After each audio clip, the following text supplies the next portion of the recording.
Uh, Hello, everyone. Hello, hello, hello. Hello. Hi. How is everyone doing? Uh, Okay. Really good. most important question: can I be heard? Am I not muted? You're not muted. Before I go into my diatribe, Hey. I need to make sure I'm not muted. It's the running joke on this particular show. Um, yeah, I know. So basically, we have another new face. Uh, the party does not know who this particular individual yet. Shero is our new cast member. She is going to play, um, as you can see by her title card, Yonk. And right now, her character is not part of the shenanigans that's happening right now, where we last left off our party. Give me a second here. I just want to. There we go. You shush. Um, so basically, how it stands right now is the party is um, just completed. Well, not just completed, but completed the task in the Lindell barn, um, freeing the captives that were there. Among them was Shima, who has decided to come along with the party. Why are you not stopping? Shush. Sorry about that. Sirenscape is being a little pain in the butt right now. Um, so she is tagging along with the party. She has shown interest in um, joining the circus. That's specifically why she came to the island where Aberton is on at the moment. And she's hoping that she can earn her way into being a performer. Um, as it stands right now, what's happening is the party was called out after giving a report to the mayor as to what's going on um, by our. Give me a second here. Our rivals. Yeah, rivals indeed. Oh, God, sorry, everything is.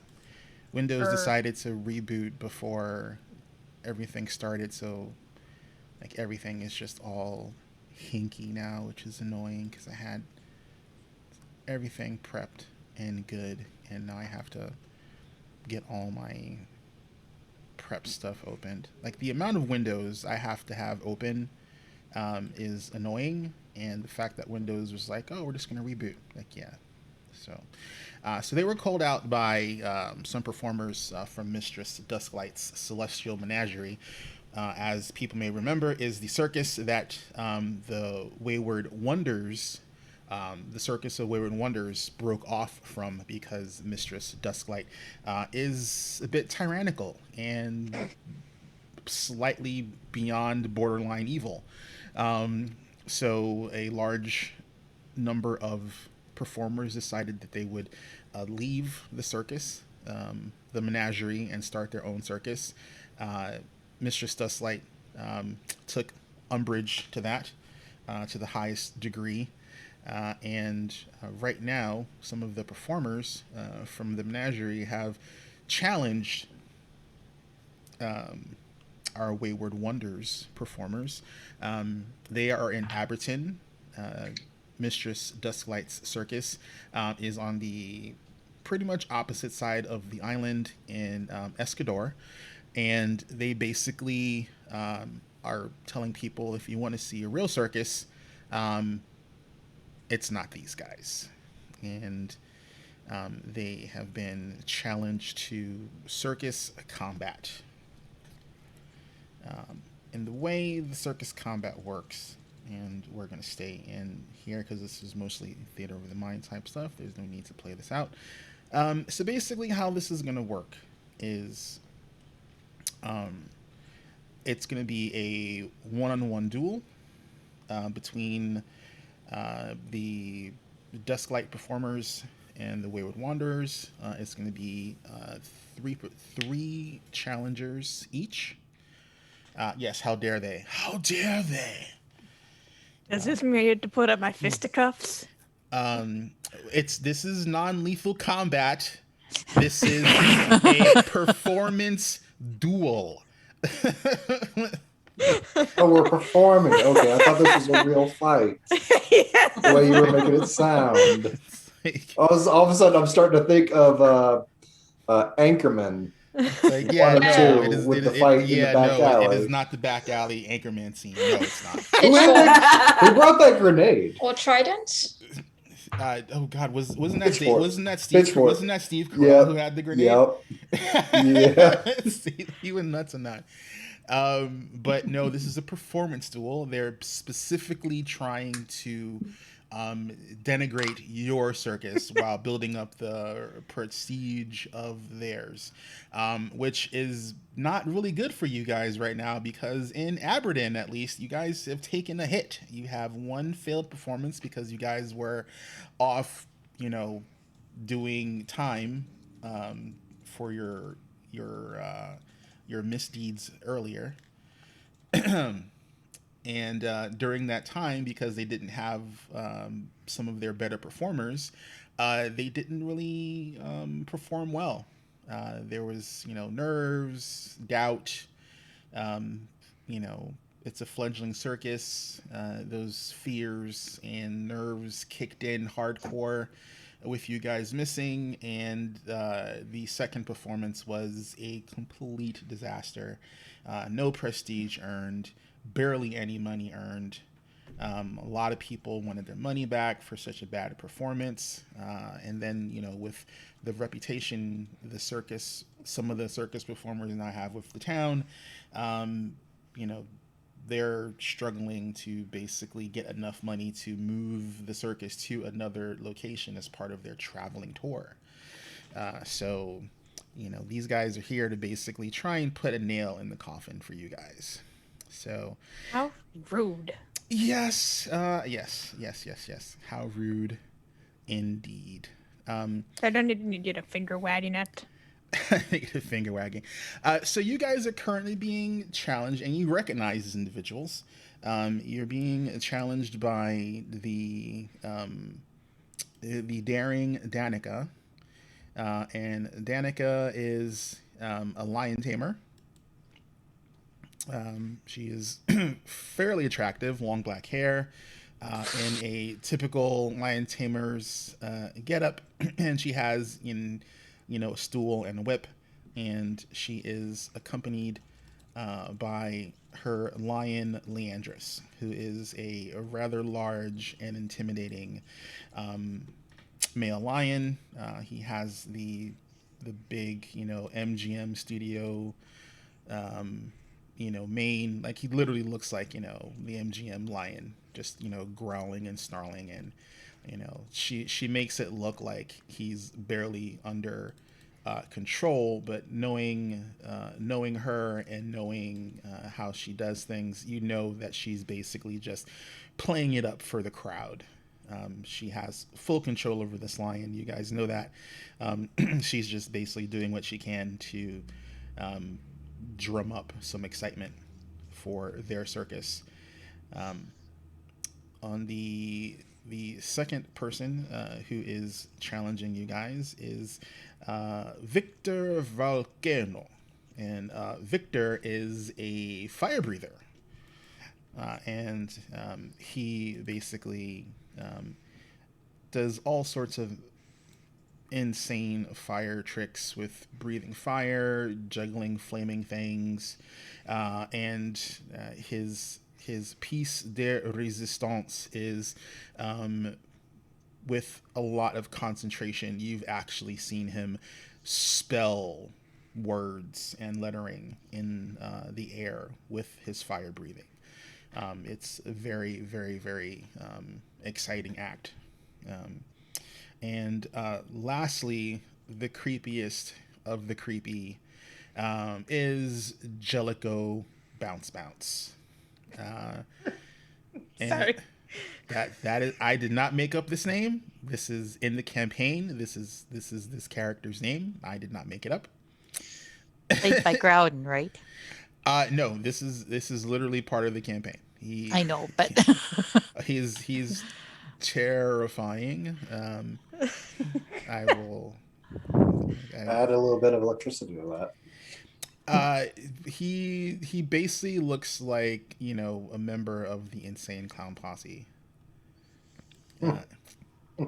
Just when you said bounce, I just thought he's like a big Oompa Loompa. Oh Or no, something. he's terrifying. Actually, let me do this because they didn't give me actual pictures for all of the. You're just gonna show somebody from Insane Clown Posse. No, that of the 3 performers, he's the only one that they actually gave me a picture for. So I will show you what Jellicoe looks like. Give me 1 second here. Like I said, he's very creepy. Like, I don't know what they were thinking. I knew what they were thinking when they made this guy. And let's go back over to I was sort of thinking like Mr. Penguin with his gelatinous cube, but no. Yeah, this guy is not cute at all. Not cute. Popper Penguin. Okay, and I'm just gonna switch the cam over. What about Penguin? Well, Groudon had a campaign in Sonata 2. He was Popper Penguin Oh yeah, with the he gelatinous was- cube. That's what I thought of when he said Jellicoe bounce, but no. Sorry, that name just gets me every time. Okay, and I believe it is. I hope his picture's just good. Where's Bounce? Let's see. There we go. That is. Oh. He's a literal clown. Oh, he's Yeah. terrifying. Yeah, he is a little clown. That's his Oh token. dear. Yeah, he is. Oh, I don't like that. Yeah, I'm not bringing my children to the show. Yeah, he is definitely a spooky clown. He's a knife thrower. How dare he copy me and Gwen? He's a knife thrower. Scarily, he has on his belt. He has a satchel, and it looks like it's big enough to hold maybe a large melon. And occasionally red drops fall out of it. So you take that as you will. That's terrifying. I'm gonna have to back out of this performance because that's just a little bit horrifying. I have a very bad fear of clowns. Yeah. And let's actually let me switch back over to. So now you know what you guys are dealing with. I can tell you one thing: Schaffer would not have got along with that guy. Yeah, it's watermelon. it's a small watermelon. So you guys have been called out. So how this is going to play out is I need to know from you guys who is going to perform since they're Oh, no, I don't know about that. and accept the challenge. So basically, how this is going to go, it's going to be a one-on-one. So basically, you decide who you want to go up against in the Circus challenge, and then after the one-on-one, it'll be after the one-on-one, it'll be a duel of sorts between groups. So I need to know first off who's going to do the individual challenges, and then after the individual challenges, it'll be a group challenge 3-on-3, and then basically we'll see if you can gain favor with the audience or not. So we don't have. So Shima's not trained. We haven't met Yonk yet. So Shima's not technically trained with her performance. Yeah. Yet. At present, Shima does not have a signature trick. So it kind of has to be the three of us, doesn't it? Yeah. Okay. So we can't even ask the NPCs. They're not there. They're at the circus. Okay, so we have to pretty much do it. Yeah. So basically, what happened was they were searching for you guys specifically because you guys are technically the headliners. I have an idea, and maybe this just because I feel like this is just like the best outcome. I feel like because Weirds is a mage and is a wizard and he has his own like little magical trick, he can totally outdo the fire guy. And then Gwen can go against the creepy clown who also throws knives because she throws knives, and I'll just throw axes against the stupid lion lady. Or axes at the lion lady. That too. No. I would love to do that. Because as much as I really hate the performer, I don't hate the lion. The lion's cool. I don't mind the lion. I totally wrestle a lion. I'll wrestle the lion. I'd wrestle the lion. Not allowed to wrestle You the know lion. what we could do? Who has the better animal handling for our bear? I don't. You wouldn't have time to go get the bear. Nah. They So this would be just right out in the street. Yeah, they basically tracked you guys down, and they're like, "We're calling you out." Oh. That's Yonk from the crowd. She just go up to the flamethrower guy and just burning hands and was like, "Eat this." No. I'd just chop off the lady's head at that point, but that's the line because I feel like she's a pompous person. You're trying to help build.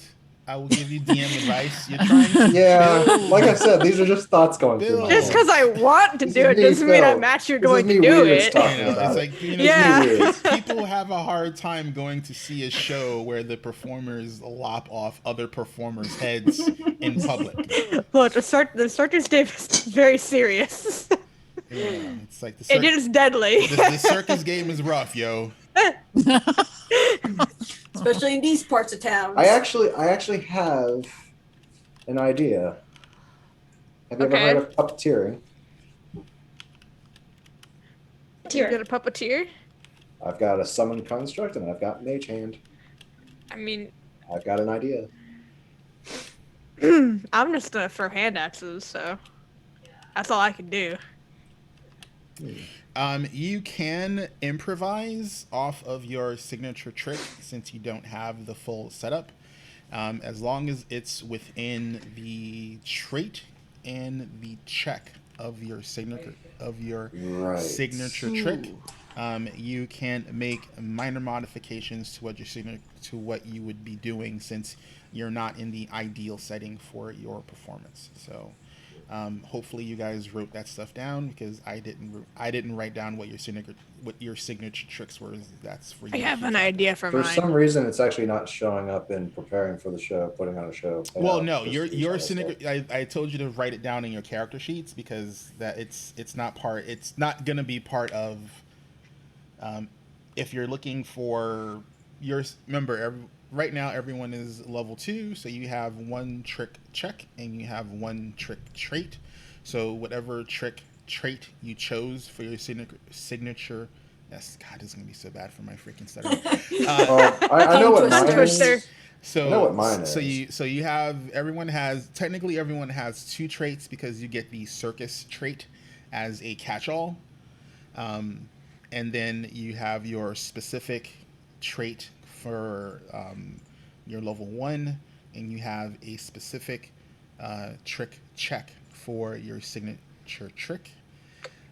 You can, like I said, because you all have the circus trait, you can improvise something that is not actually your signature trick, as long as it's still using the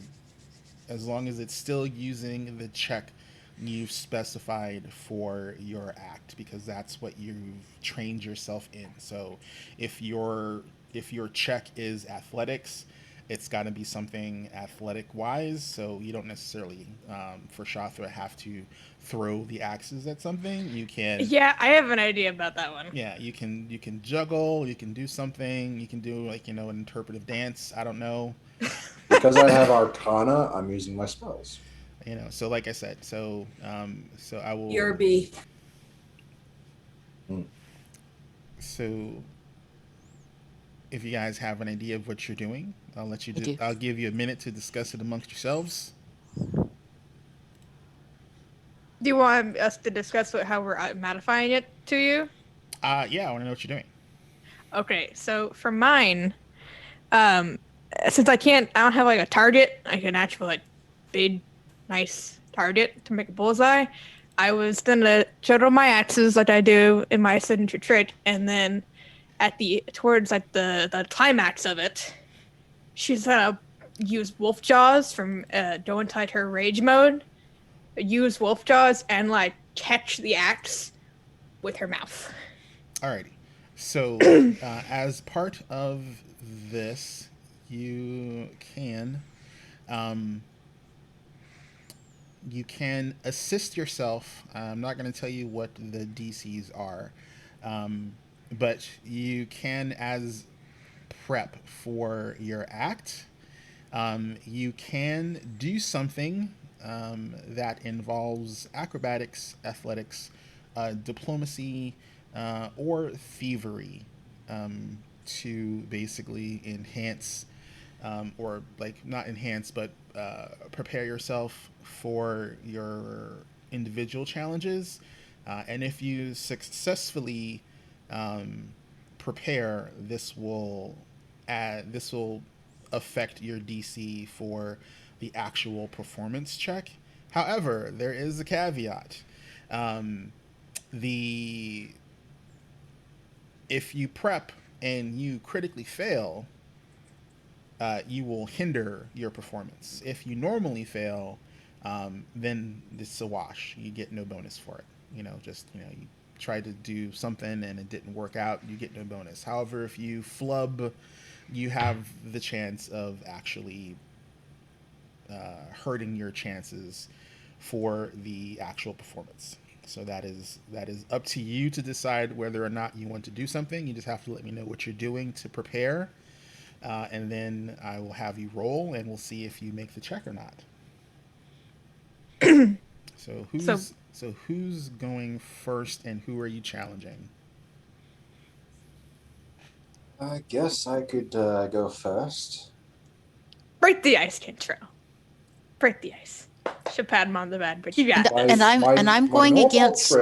My normal trick is basically using dancing lights, but I really want to use summon construct to do the same kind of spirit.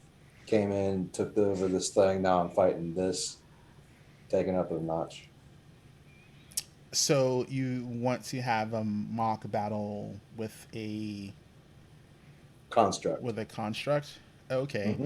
Mm-hmm. So then, alrighty. So are you going to prepare beforehand to enhance your chances for this to be successful?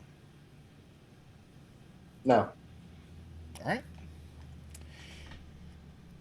Give me a second here. So I'm actually quite scared. I really don't want to fail mine. Roll the clown well. is very. I know. I'm hoping I roll well. Alrighty. So you are doing Arcana. So give me an Arcana check. Okie.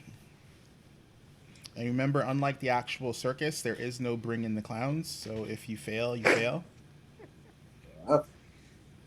But there's a clown like right over there. Yeah, we've got one. We don't need to bring one. Very unfriendly.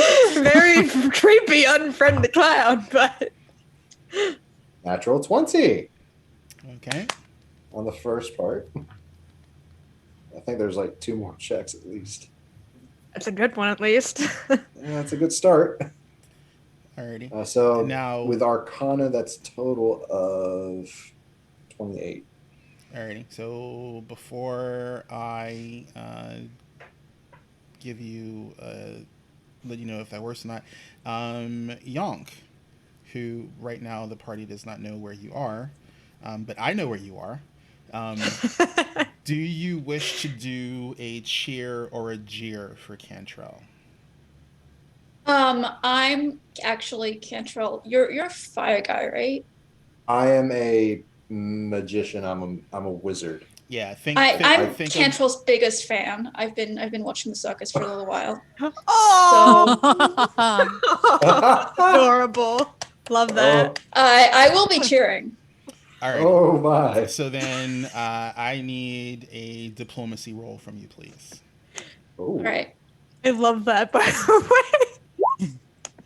Oh no, not Well- within. We use live dice. Oh, live dice. What is that? We actually Jeez. use physical dice.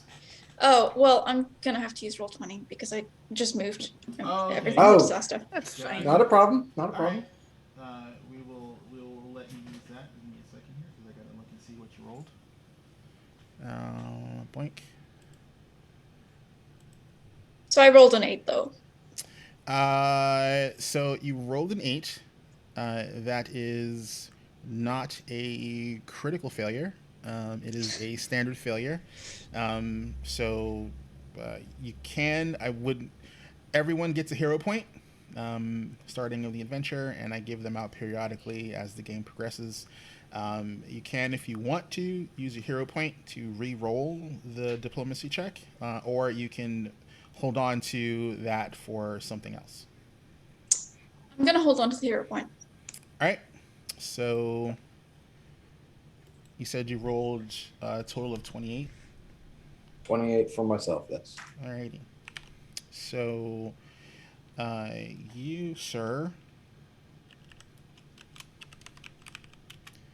actually got a critical success. Oh wow. Okay. So let's see. So Show that fire breather who's boss. Show the fire breather who's boss. Yeah. So, He's a mouth breather. Let's be honest. Hey, he can burn. We can burn down a barn. Can he beat that? Yeah. We did Can not you burn down burn a down a barn. barn? We burned down a bar. alrighty. So Right, also- we didn't burn down the barn. Alrighty, so also because you're a level 2, you critically success, you're going to generate 4 excitement.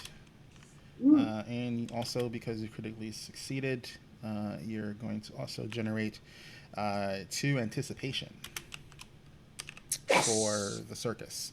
That is not always a good thing. Is that for the True. circus or Very for true. the, Yeah. the challenge? So basically, because you're going into the circus for this, and this particular act, this challenge is going into the build-up for the upcoming circus performance. So for the circus performance, you have excitement and anticipation. So prior to the performance, you have to do activities to generate anticipation for the circus. Once it's the day of the once it's the day of the show, you decide who's doing what for whichever acts, and then basically at the conclusion of the circus performance, basically you generate excitement based on successes for your performance. To have a successful show, your excitement that you generate during the show has to exceed the total anticipation for the show. So basically, you generated a lot of hype. You have the show. Does the show match or exceed the hype you generated? So if it does not exceed, if it matches, you get standard. If it exceeds, you get bonuses depending on how far you exceed. If you do not exceed the anticipation, then it's considered a failure because you didn't live up to the hype you generated. And then that gives you modifiers based on how much money you get, whether or not it affects your prestige, all that stuff. Right now, the circus is still prestige 1 because of the absolute abject failure of the second show. So right now, you're trying to increase the prestige of the show and get some money having prestige and money for the circus allows you to actually purchase things for the circus, to actually make your successive shows better, whether they be temporary or permanent things. Up to you guys how you want to do that. So, and so Cantrell did his thing, and then let's see. Sorry, I moved my dice around. I have extra dice, and I was like, oh, I was wondering where these were. I knew they were somewhere, because dice are always everywhere in someone's house if they have dice. Mm-hmm. Very true. Unless you have a raccoon dice bag. Yes. Okay. Alrighty, so, and I'm sorry, who did you challenge specifically? I challenged Fire Guy. Okay, so he. The volcano? Yeah, he challenged Victor. So Victor succeeds with his performance, but he did not critically succeed. He did a very amazing performance. He blew fireballs and he juggled some flaming knives, and he was trying to do some fire writing, but it just came out as a big impressive gout of flame. However, your mock magical battle was way more impressive to the crowd. So that is a win for you guys. So Hell it is yeah. 1-0 Wayward Wonders.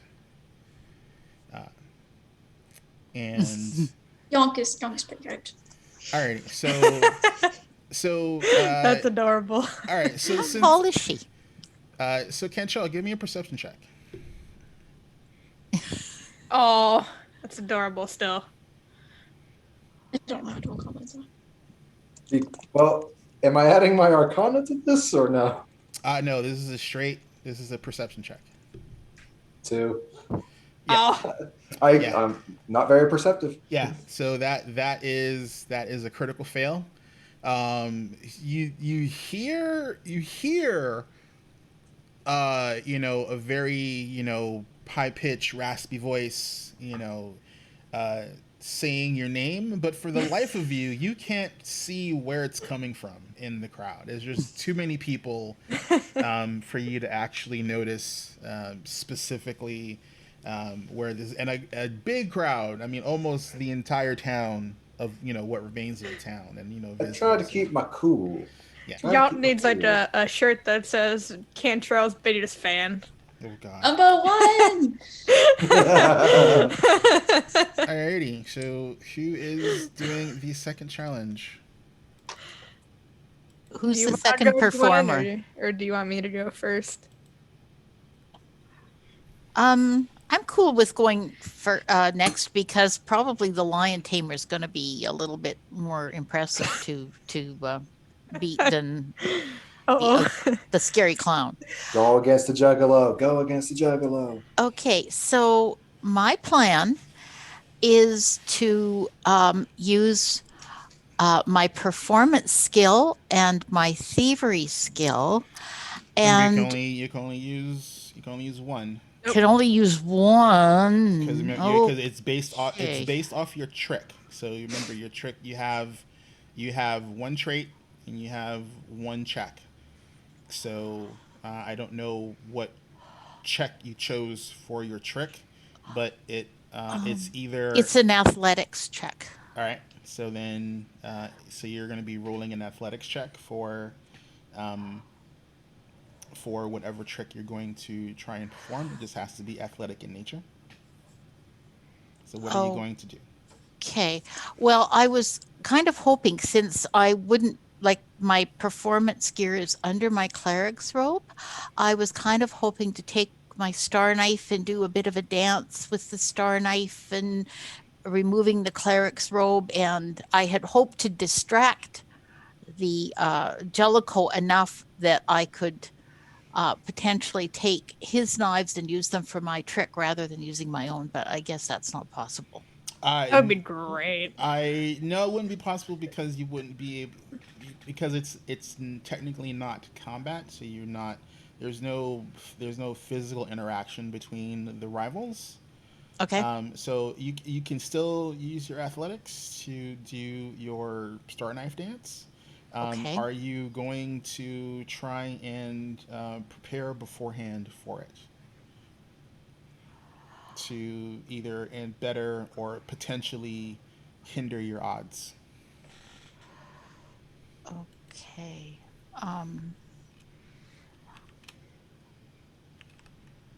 I would like to prepare beforehand, but like what I normally would be doing is I would use prestidigitation to create my my water knives, my water daggers. That's still that would that is not.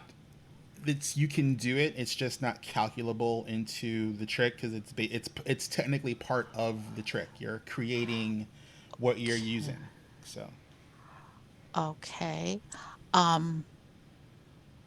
Could they be created in such a way that it would look as though I was kind of taking my robe and turning my robe into the knives? Is this something like that, how would you make the robe disappear?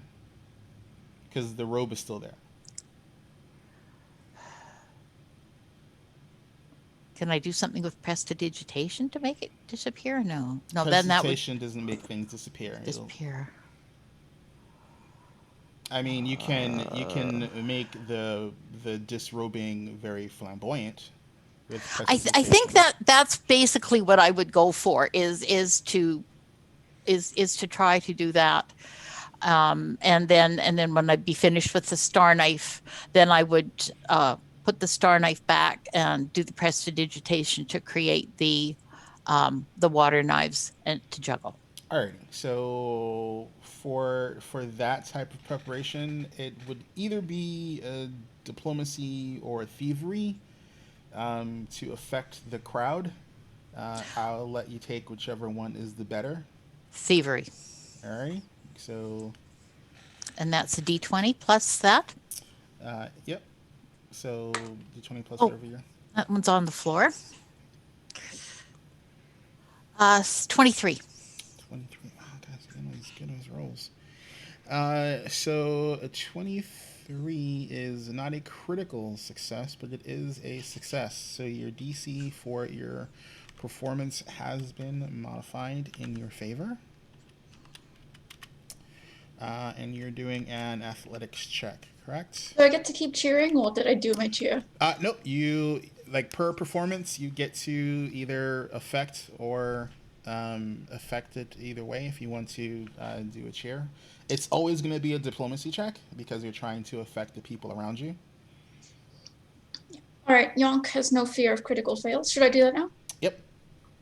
Yonk has no fear of critical fails, so Yonk is going to say, "Yeah, catch us, buddies!" And she rolls a 7. Oh, 27. Not a critical fail, but is a fail, so you don't affect Gwenin.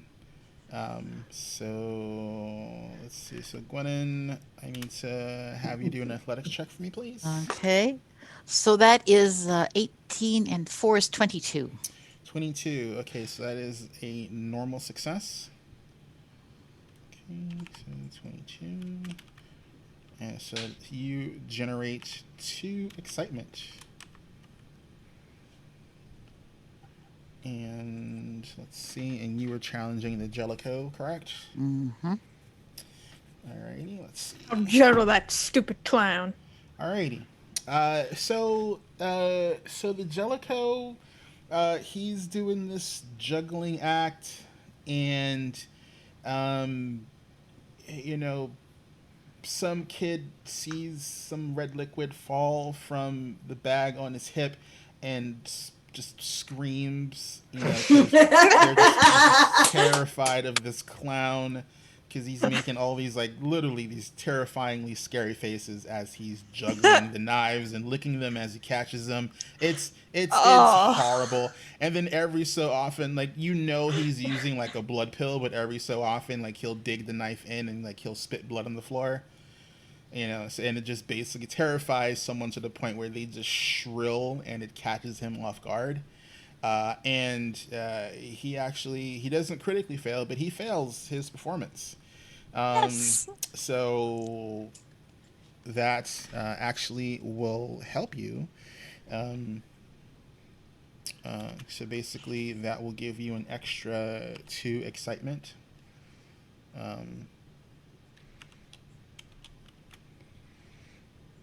I'm sorry, I'm going to actually make that anticipation. So it gives you an extra 2 anticipation because the Jellicle failed.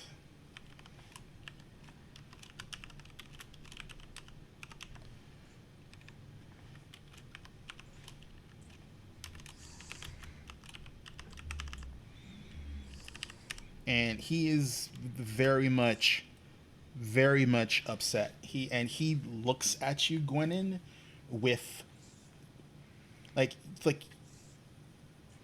you don't scare easily, but the look that he gives you literally gives you goose pimples.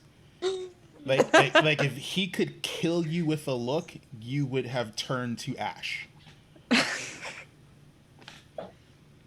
And he with his big floppy feet stomps back off to where the other performers are, and they're chiding him for failing and whatnot, and even the lion is just like growling at him for messing up his Even act. the lion is disappointed. Yes, You've done better than even the lion is disappointed. So Gwennon tries to put on a very brave front, and she walks over and very gracefully bends down and picks up her robe and does a twirl. And as she does the twirl, the robe's very loose, and she puts the robe back on and floats back to the others. Alrighty. So lastly, Shathra. Now, do I get a perception check? What are you trying to perceive? The little voices in the crowd that might have been cheering, or no? If you're specifically trying to suss out who was trying to cheer for you and Cantrell, I'll let you do a performance check for it. I mean, a perception check for it. Sorry. Oh, lovely. Okay. Can I do a check too to see if I could see it? Yes, I'll give you 1 per performance. Okay, so perception 22. Alrighty. So success, but not critical success. So you see tucked a little bit into one of the side streets is you see this, you think it's a goblin. You're not 100% sure. They're not dressed like a normal goblin, and their shawl is weirdly covering their right hand for some reason. And then every so often it's like you're not sure, but you're like, you think maybe you see bone under it, but you're not. You're like what's wrong with this goblin? And it doesn't look quite right. That's with you rolled high enough where you see that goblins have very 2 pronounced long ears. One of this goblin's ears is malformed, small. It doesn't look like a goblin ear. It's like something happened to this goblin's ear, the left ear. Like you're just like, you're not sure what, but from your glancing, just you look like this goblin has seen some stuff. And with 1 bony fingertip, this goblin is holding a banner that says Cantrell and is spelled terribly wrong. It's like Kantrell, and she had no stop. That's adorable. Oh, God. Yep. The banner totally gives it away. What did you roll for perception, Shima? I did a 14 and a 16. So 14, I guess, from Cantrell's would be a failure. The 16 is a success from Gwennon's performance. You don't notice the weird arm, but you do notice that one of the ears of this goblinoid, you think, definitely some type of goblinkin. You're not sure it's an actual goblin. It's like it matches the size and the color, but just something's off to you because it's just like you've never seen a goblin look like this in your life. So you're just like, it's like, I don't know what you are. You're obviously related to goblins, but I don't know what you are. Seeing the banner, I guess, I'm going to see if I can make my way over towards the goblin. Alrighty. Are you being very upfront about it? I don't want to draw attention from the crowd from the show, so I probably would go around the back of the crowd or something. Alrighty, give me a stealth check. Stealth. Let's see. Stealth. Nat 20 with a 2. Ooh. Alrighty, so 22. Yep. Alrighty, so not a critical success, but a success. And a very good success. So you're able to make your way over to where. So you basically actually, Yonk, give me a perception check. All right. Yonk gets a 22, which is not a nat 20. Alrighty, so 22, and it is so. I use baseball rules, so basically ties go to the hider, who would technically be the runner. So you don't notice that this cat person has basically kind of nestled their way behind you, and it's just not giving you a menacing stare or anything like that. You don't feel It's more curious. Yeah, you don't feel alerted. Like you feel something's off, but you don't know what it is. But you don't feel like you're in danger. You're just like, ooh, that's weird. I just like your spidey sense triggered, but you're like, you look around and you're just like, meh, whatever, and you go back to waving your little banner. So when I walk back, having seen this little creature with the sign, would I be able to say something to Cantrell? If you, yeah, you can. Yeah, I mean, we're in exploration mode. Yeah, so I mean, if you're heading back Okay. to where you guys are staging, you can do that. Okay, so as I walk back and then I turn around sort of to face the crowd and then do a curtsy with a flourish at the end, I'll end up next to Cantrell and I'll say very quietly, Cantrell, there's something over there, a very small creature, and I think they have a sign that sort of has your name on it.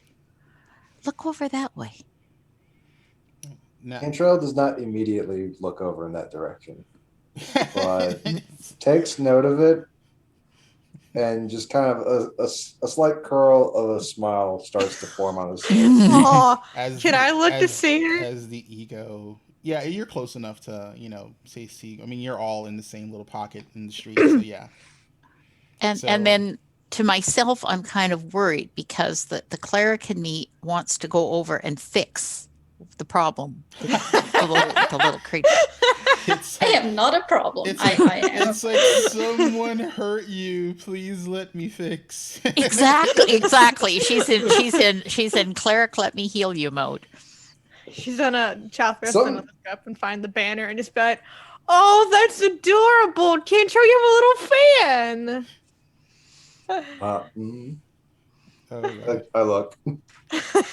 and you basically see again this I'm gonna say goblinoid because you haven't met this person yet. Like they actually from at a glance obviously have goblin blood in them.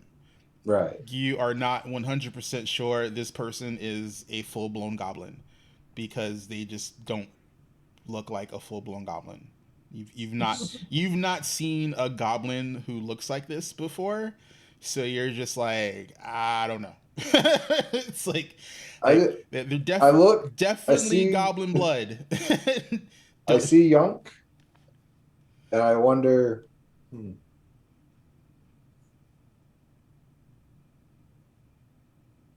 And just continue watching the show. Alrighty, Shathra. So you're going against the Lion Tamer. Oh, great! This is gonna be great. So are you going to do some sort of preparatory action before you do your performance check?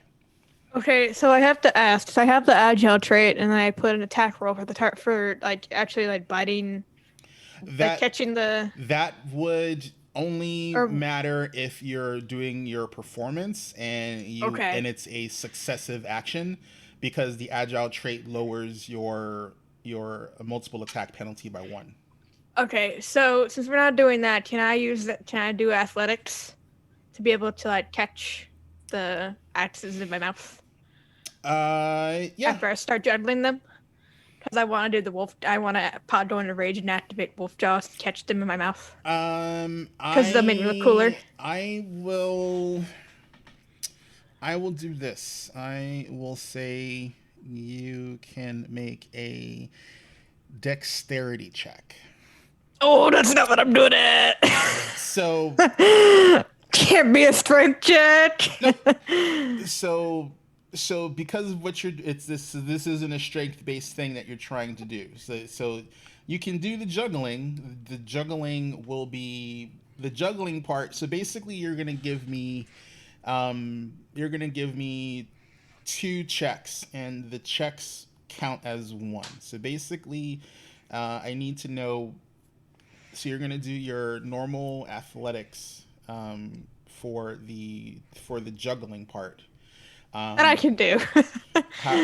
However, so you'll do the athletics check for your preparatory, and then for the actual performance check itself, it'll be a dexterity check.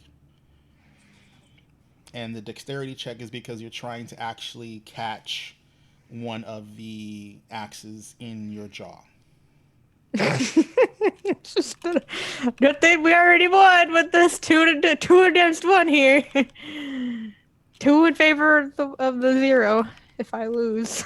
All right, so I need the athletics check first.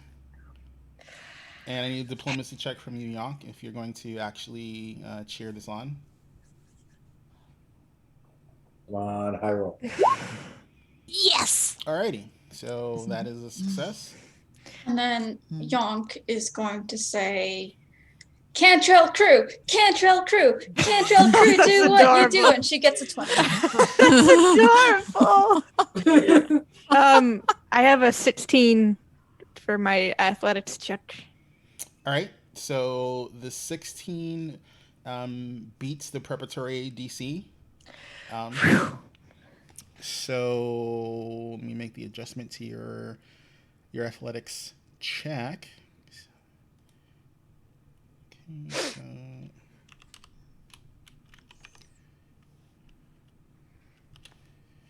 Thank goodness I have a +8 in athletics. alrighty, so give me that dex check. Oh boy.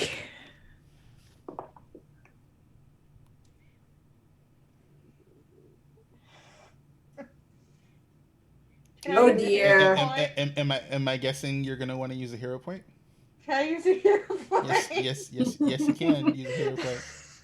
Alright, I'm not using that D20 anymore. I'll use a different one. No, you just got the bad roll out of it.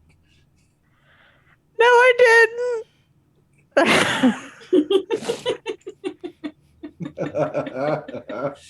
You rolled a 2. All right. Oof. So what's the total? 2. Wow. It's a nat 1 and there's a 1 on my dex. Alrighty. So a 2 is a critical failure.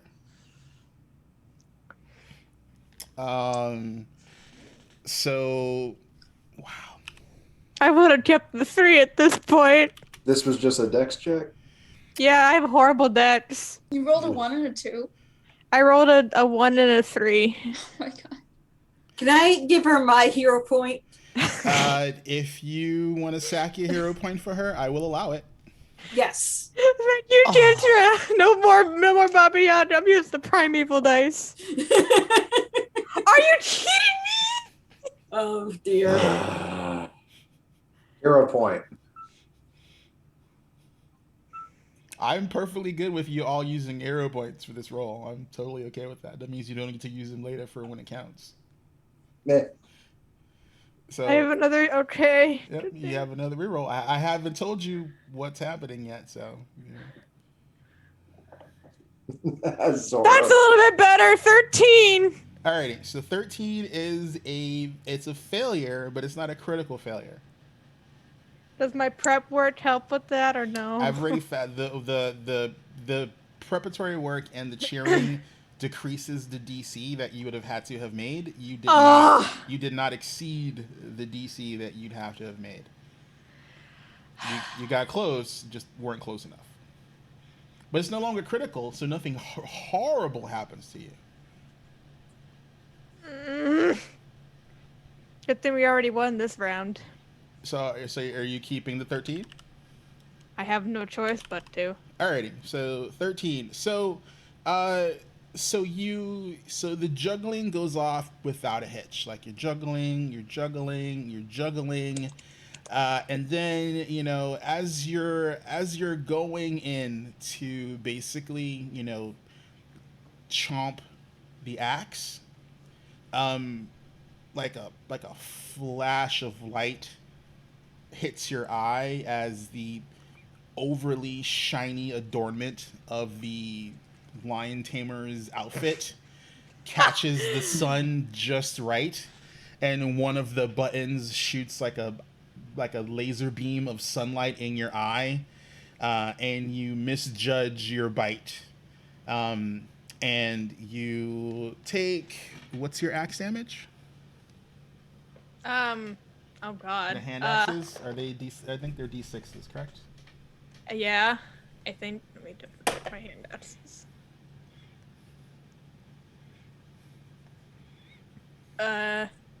Yeah, D6 plus strength. Oh wow. Well, no, I don't need the strength. So basically, you take 6 points of physical damage as you catch the head of the axe when you're trying to bite instead of the actual handle. So you take 6 points of damage. You don't break any teeth. That's good. However, you are injured. So you definitely are injured. Because you did not critically fail, you don't take away any anticipation or excitement from your performance. So that's good. Yay. And let's see, the circus performer, the lion girl. Let's see what she does. So let's see. So are you trying to jeer the lion performer? I am trying to geo menacingly. Alrighty, give me a diplomacy check. Let's see if it works. All right. I believe in Yonk. Oh my god, that's a 6. Not a critical fail. Does not affect the outcome of the circus performer on the other side. However, she does succeed with her trick. Yeah. So let's see. So basically, Whoa. I can't help but be like, whoa. The emotion. yeah. So she totally succeeded with her trick.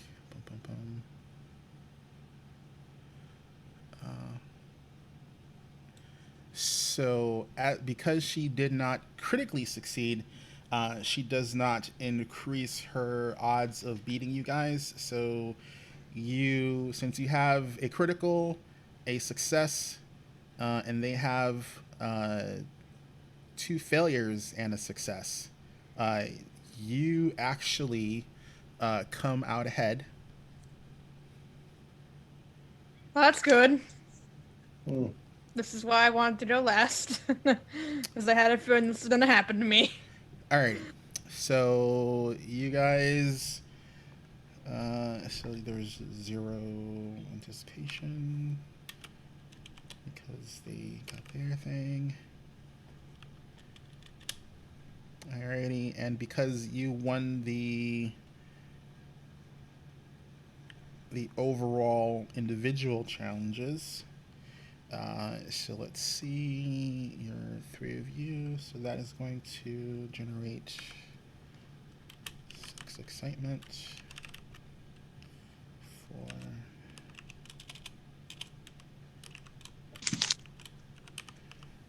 wins.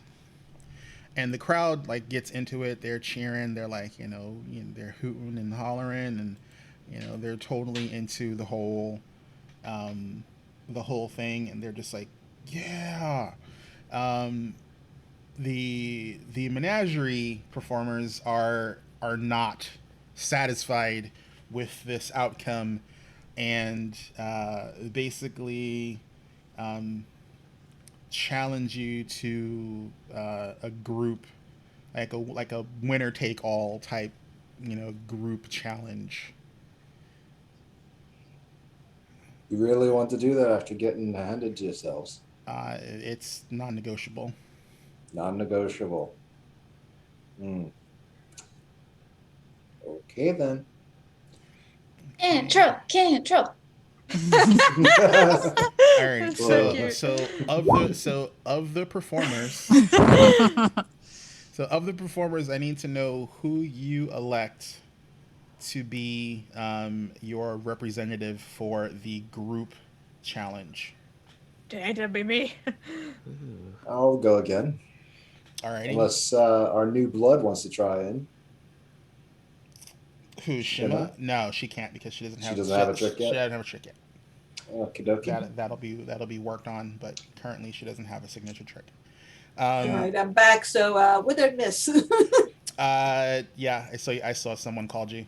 Basically, our wonderful ogress, successfully juggled some axes. Yeah. No, it's not all good. She tried to then at the end of her performance catch one of the axes in her mouth and actually bit down on the axe head instead of the axe handle and almost broke a tooth.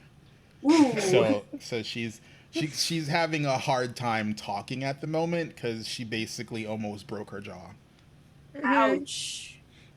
You almost pulled the Saitama, but badly. Yeah, I don't recommend trying to bite blades unless you are Saitama. Fair enough. Just saying, just something I don't recommend doing. So It's right, it is windy.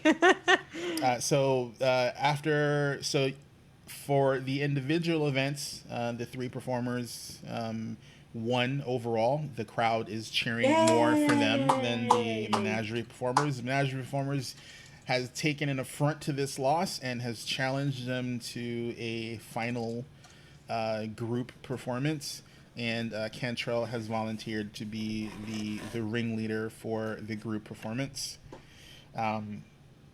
So for the menagerie, it is going to be the ringmaster, the lion tamer. Nodders. Yep. So Danica, just steps up. Jellicoe was about to, step up because he still seems to have like a huge chip on his shoulder, and she doesn't seem like she's very strong, but I got a handshaker. So no, she's not trying to handshake you. Oh no. But she basically grabs the clown's arm, and he winces a little bit, from her grabbing the arm, and she looks at him and she grabs tightly on her whip, like, and just non-verbally says she's going to be the representative for the menagerie. Oh, okay. Strong So arming. literally strong arming. Like I have her stats. Yes. Shather, like a- does Shather see this? Oh I yeah, haven't it is completely and utterly like this. There was no hiding this or anything. It was basically the clown. The clown started to step up, and then she just basically grabbed him by the arm and stopped him mid-step, and just looked at him like, "Where do you think you're going?" And he immediately acquiesced to this activity and just stepped back with Victor. Because Shather probably didn't get along with that clown or the lion tamer lady in the old circus. She's just gonna scream out to the clown and be like, "Wuss!" So you're gonna scream out. All right. Give me a Constitution check to see if you hurt yourself because you're still injured. Oh, that's And your injury is specifically your mouth and jaw, and you're trying to yell. it's not bad. 18. Alrighty. So you do not further injure yourself or cause any damage. You feel pain, like you yell "wuss" and you immediately go, "That was a bad idea." You know, She's you a just Gwen. like, yeah, you're like, I shouldn't have done that. That was not good. Shouldn't have done that. She's gonna grab her chin and be like, she's gonna look at Gwen and be like, "You know what? Can you fix it?" Now, would Gwennon have to do a heal check here because things are going to heal over time, or do you want me just to cast heal? You can do it later, like Okay. because right now we're technically still in exploration, so Okay. so she's not in any immediate danger. So there's no need to. So can I say anything to the lion tamer before this confrontation starts, or no? If you want, Because you said it's going to go regardless. yeah, if you want to yell at her, scream some obscenities, tell her outfit clashes. Her outfit is tacky. Okay. Can I walk over to her so that I'm like very close to her and talk to her face to face? Or no? She would not acknowledge you for that type of interaction. Okay. Not if you want to have like a face to face, Okay, personal-ish. then I won't bother, because I have words for the lot of them. But if I don't, it wouldn't work yelling it. Oh, okay. So Alrighty. So unlike the previous individual performances, one person from the performance group, so that means either Gwennon or Shathra, can perform an aid. Whether or not you perform it, that's up to you. Basically, you do a standard aid check. So you basically have to. Sorry, hold on. I think it's a. I'll actually pick Shathra for that if I can. Let's see. I don't know if that'd be a wise decision. I'm trying to think if it's a Redemption. format. I do want to get my revenge back on that stupid lady lion tamer. Alrighty. Control is benevolent and forgiving.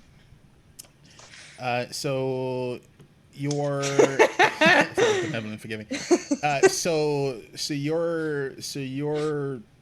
your trick check is an attack roll, correct? Yes, normally Alright. yes. So for aiding Cantrell, I need an attack roll, and just tell me what the overall number is.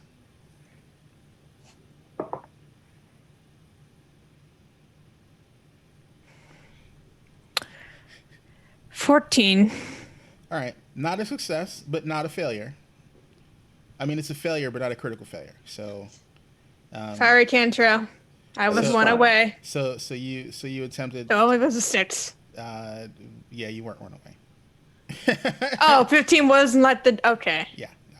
I will tell you that much. Aid has a very specific DC. Okay. Well, usually most things are 15, but So Shrafa fails to aid you, so the DC for this is unaffected. well, Can I cheer? Actually, you know what? I'll allow it. I will let you do a diplomacy. I mean, Yonk is Cantrell's biggest fan. I'm Cantrell's biggest fan. I'm not a very good cheerleader. Oh, I got a 15. Huge. Alrighty, so because yours is not in. How do I want to do this?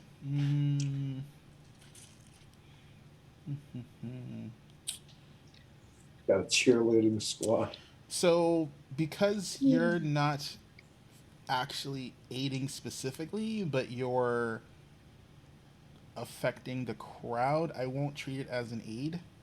I will that the normal DC for what you rolled actually is a normal success. So I will modify the check accordingly for a normal success for the aid check. You don't get the same modification for the individuals, but I will allow this to be a successful aid since you're basically barking the crowd for Cantrell. As the goblin is cheering, I want to lean down to its ear and speak to it in goblin. I see you're a big fan. Maybe And I can haven't get noticed to you yet, right? No. So Yeah. I'm just like, No, notice. So basically, you know, so basically, because she specifically leans in to whisper in your ear, you have no idea that she's there behind you, and these whiskers, like you know, just you know, glance across the side of your cheek. I'm guessing you're choosing the non-goblin ear side to whisper into. Yeah, since it's easier to get to. Yeah. So these whiskers, you know, like rub up against the side of your face, and you know you're completely startled as you know you turn your face in total abject surprise, and there's this cat folk like nose to nose with you as you turn and see her. And I speak to her in goblin. Yeah. And I she's see- talking to you in goblin. I see you're a big fan. Maybe I could get you a chance to meet them if you like. oh boy, would I? Wait, that's not my voice. Oh boy, would I? Hang around after this. Yeah. You hear that, Yonkers? Yonkers is my cousin.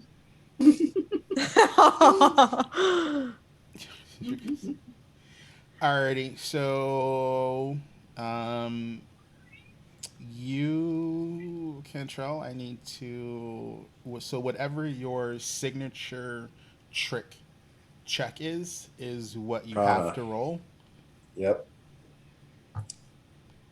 Come on, Close. Weeds. We got this. Woo! Let's see, that's a 17 plus 8 is 25. 25. Yeah! So that is a success. It is not a critical success, but I'll take it. But it is a success. So I just hope Miss Lion Tamer Lady doesn't get a critical success. let's see. So roll 27. Let's do.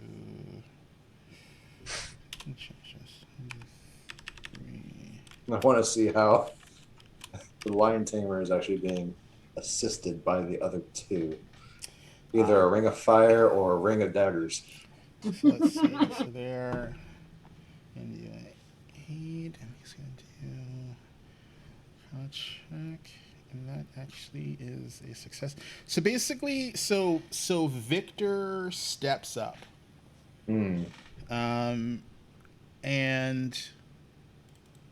he just blows this he grabs this gourd off his belt pouch, and he takes this huge swig out of it, and he just blows this giant fireball in the air. And as the fire starts to dissipate, it like literally looks like it's dripping from the sky from whatever liquid he used, and it actually, like spells out, daring Danica, and then just poofs in a cloud of smoke. And the crowd's like really into that. They're like, "Oh my god, that was amazing! Did you see that? Oh my god, it was so good." And then I give the cat folk like a Nova's glance, and I'm like, boo, boo. Yeah, I don't know these guys. Oh, a jeer. Yeah. alrighty. That is actually a check, isn't it? A jeer. Let's see. Well, she aided you. Yeah, let you do a jeer if you want to do a jeer. See if it'll Hell work for yeah. you. Let's try it. I'll roll for that too if I can. 13. No, No, because you're you actually can't. part of the. I'm part of the other thing. Yeah. That is not a success. Can I try? Not a fail. It's quick. No, because technically you are part of the adventuring party. This is a special dispensation because Yonk has no affiliation to the Wayward Wanderer. Yeah. Yeah. Alrighty. Ooh. Let's see. So they got the bonus 3. Oh wow, that is not good. That is I shit you not. She got a critical failure. Ooh. I hope the lion didn't get burned. So basically, as she's doing, she's doing her thing. She's trying, to do all the crazy. She's like whipping out the lion. And the lion is just still kind of spooked by the fire, and inadvertently like bites her. Yeah. Oh, I'm screaming! Yes. So the lion bites her, and the jaw attack for a full-grown lion is. Shocker just kind of like looks at her, like looks in like wide-eyed and just like she can't say anything because her mouth still hurts. Like, All right. problem. So she takes damage from that, and she looks like she's injured. Let's see. Winning. Stage 1. Alrighty, so Nah, she'll be fine. she looks like I mean, the lion doesn't tear her arm off, but she obviously got hurt from the lion bite being spooked. And like the crowd is just like they're just like ooh, everyone's just like, and they're just they're I mean, they're not booing, but they're Disappointed. Yeah, there are people in the crowd just basically, Aww. they're whispering and just like hey, just like, yeah, I mean, like they're talking and they're just, it's not good, definitely not in the menagerie's favor. So she looks just dejected, and you can tell because you've been part of the menagerie that she is very rough with Leonidas, but she just barely holds on to not hurting the lion publicly. And they look at you, and they just do some last minute jiting, and they're like, they make up some excuse that they're not Next time, take better care of your animals. The streets are no good. They're not on their home tent. And they're just like they still. They drop a couple posters about, if you want to see the Mistress Dustlight's menagerie, make your way to Escador, where they are, to see a real show, yada yada. And their poster, the ones that they're dropping, specifically jide the Circus of Wayward Wonders, like basically pronouncing that their circus is better than yours. Saying it's worth the trip from Abadar to head over to Escadar, to actually see their show. And that for anyone who wants to make that trip, like, it's a trip, because it's a small island, but you're literally on the other side of the island from each other. But the crowd is very happy. So let's see. They're all level 2. Not a critical success. Is the crowd sound supposed to still run? Yeah, they're all just whispering and whatnot. And let's see. She critically failed. So we're actually going to do this. So would I be able to go over and approach Jellicoe or Danica at this point? You feel that would probably not be the wisest idea, to be within striking distance of either of them. Okay. Especially since she has the whip and it's got a 10-foot reach. Okay. Does anybody drop a poster near me enough that I can pick it up without moving that close? Yeah, there's one that, wafts over to you. Okay. So I'm going to pick up that poster, and I'm going to look over at them and make sure they catch my attention, and I'm going to just tear the poster up into little pieces and just glare at them. I actually wanted to do the same thing. Wow. And then I'll use prestidigitation to throw the bits up in the air and have them come down as snowflakes. Lovely. So the clown looks at you again with that menacing look of his, and and he basically just he's specifically looking at you, and he's murder. He's basically making a threatening gesture towards you, as literally staring at you with daggers. Yeah. Can I put my? I'm gonna put my hand on when he does. I'm putting my hand on Gwen's shoulder, and I'm just gonna hold up my hand and I'm gonna point at it and be like, I'm gonna cut your head off. Totally allowable. You can do that. I don't want to pull up my big ass, and I don't want the crowd to be like, "Oh no, she's gonna kill someone." But so that. So if you're trying to affect the crowd, you need to diplomacy check. Me? Actually, society. If you're specifically trying to affect the crowd, no, I'm just affecting that guy. Oh, he's not affected. Oh, I don't care about that. I just wanted to just point at him. I just thought you were trying to get some gasping out of the. Just doing some intimidation. I don't need to get arrested again. Right. Can I intimidate the guy? If you want to try and make a check, go for it. And I need to know what you're trying to do to actually intimidate him. I just want him to make sure he knows I'm not cutting his head off. Alrighty.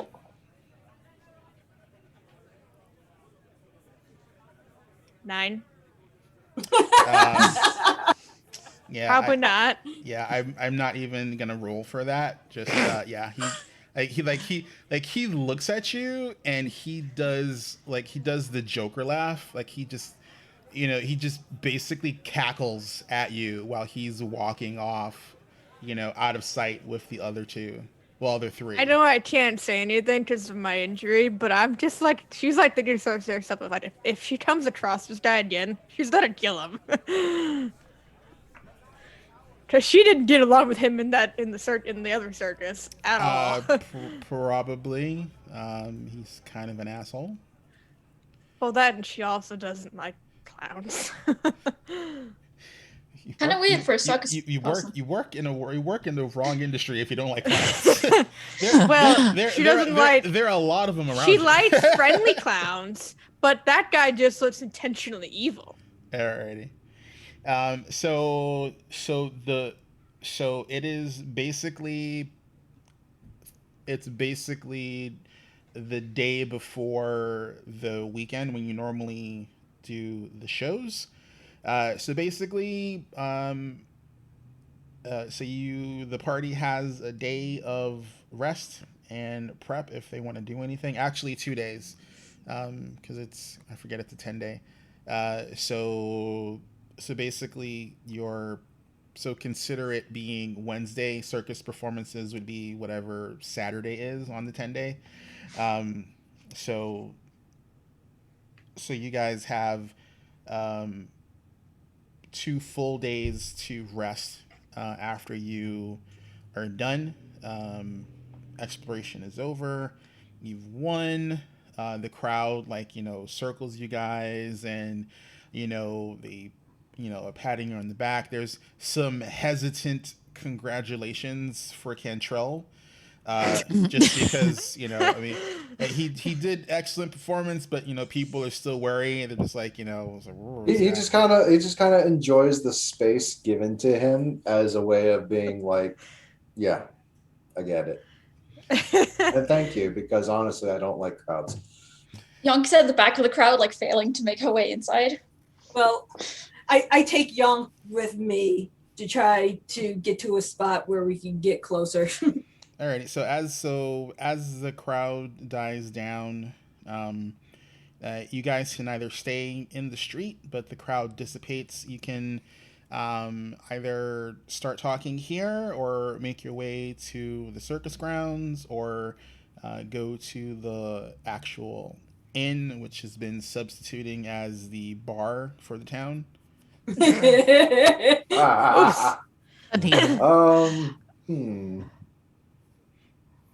think I'll avoid that establishment. Yeah, that might be the best idea. Yeah. All right, so you guys are making your way back towards the actual circus grounds? Yes. That's probably the safest. I'm not sure, given everything, that staying in the street would be well advised. I don't think we're light still yet. All right, and Shima, you've taken. I escorted Young up to the 3, so. Alrighty, so here comes Shima with this goblinoid character waving a Cantrell with a K and a couple extra L's little banner. Looks like you guys got a fan too. Since I still can't talk very well, she's just gonna. I mean, you can talk, but you can't. I can't yell. You can't yell. Actually, okay. If Gwendolen wants to, she can try and do a medicine check to see if she can correct your jaw injury. No, please do. Sure. I'm sure it's not very pleasant.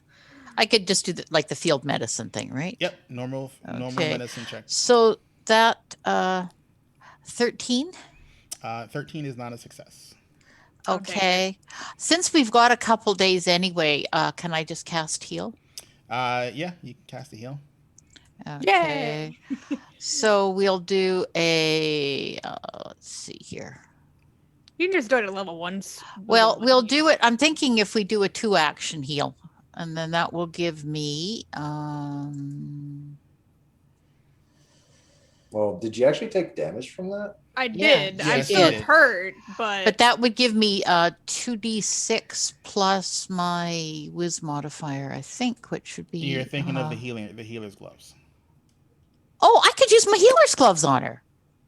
Yeah, that would be better. Why not? Because I can use them once a day. I'll just do that. And that is 2d6 plus. So. I think it'd be funnier if you just used the med kit and bandaged her up. Well, I would, except I failed. Yeah, I had visions of how I was going to do that, but that failed. Ooh, so okay. So give me a little Desna Band-Aid again. Yeah, I could give her a I'm sure I have Desna many Band-Aid of those. on the boo-boo, but I just failed. So I want that to be a thing now. Desna Band-Aids. I want an emoji for the Desna Band-Aid. With a little butterfly on it. Yeah, Okay. so 2d6 plus 7. And that way, I mean, the way we're all rolling, that's probably the safest thing to do. I don't wanna talk about how I'm rolling. You're going to be fully healed because you only took 6 points of damage. So Yeah, so she's- yeah. regardless of what you Yeah. roll, she's going to be So fully healed. so I'll just use the healer slot. So you're no longer injured. The Hey, I injured can- condition is removed. You're can still taunt again. you're still sore. So I mean, it's not going to be enough where it affects you, but I mean, it now, instead of excruciating pain from opening your mouth too wide, it just feels like the dull throbbing of getting a right cross. So you still feel. Take 2 of these twigs and call me in the morning. Take 2 of these twigs and call me in the morning. Yeah, so it still hurts. I mean, well, you like. The feeling that you've been injured is still there, but the injury is no longer there, if that makes any sense. Oh, good. So this goblinoid is, being excitedly, hurried over to you guys, waving her little banner.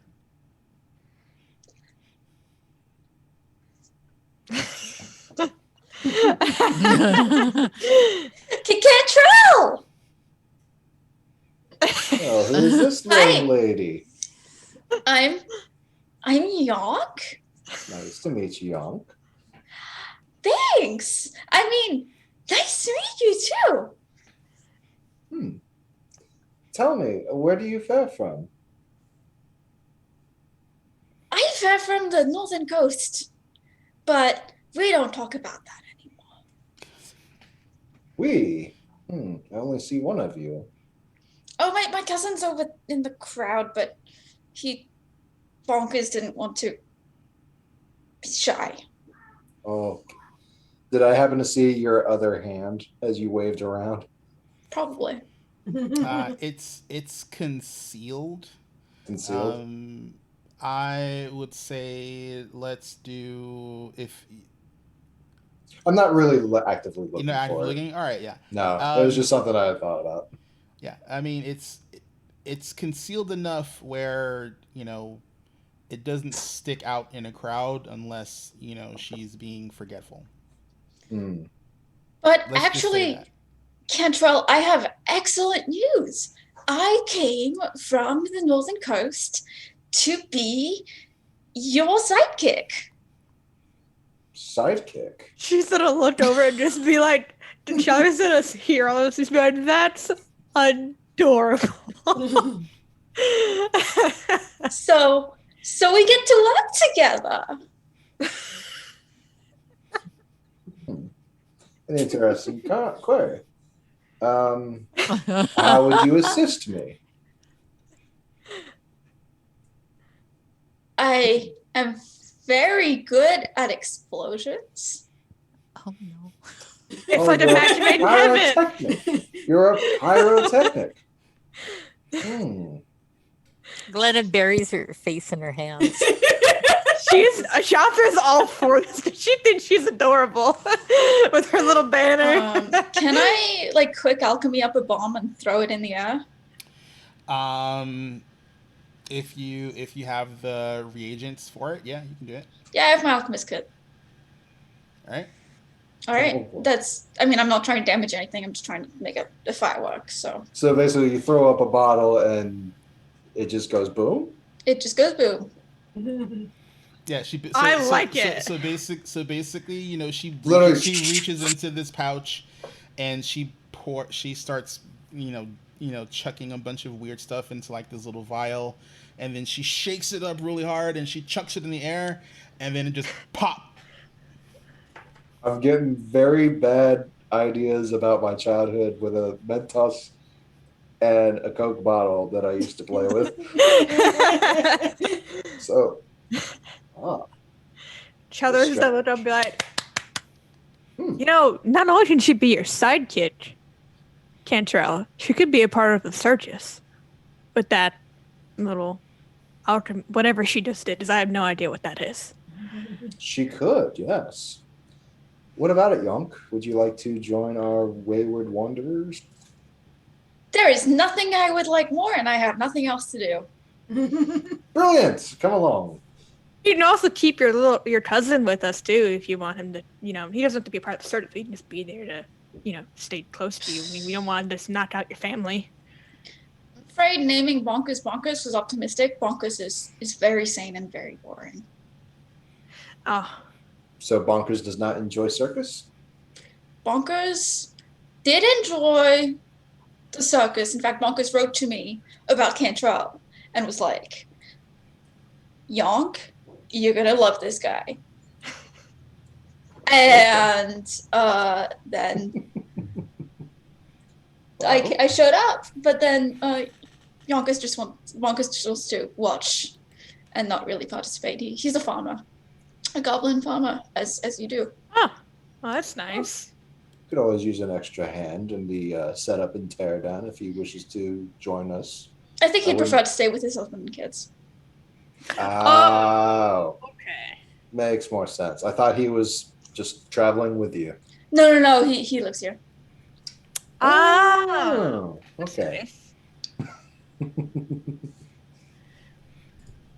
Shadow's gonna walk up to Cantrell, put her arm, give it a pat on Cantrell's back, and be like, "Look, she had a little friend.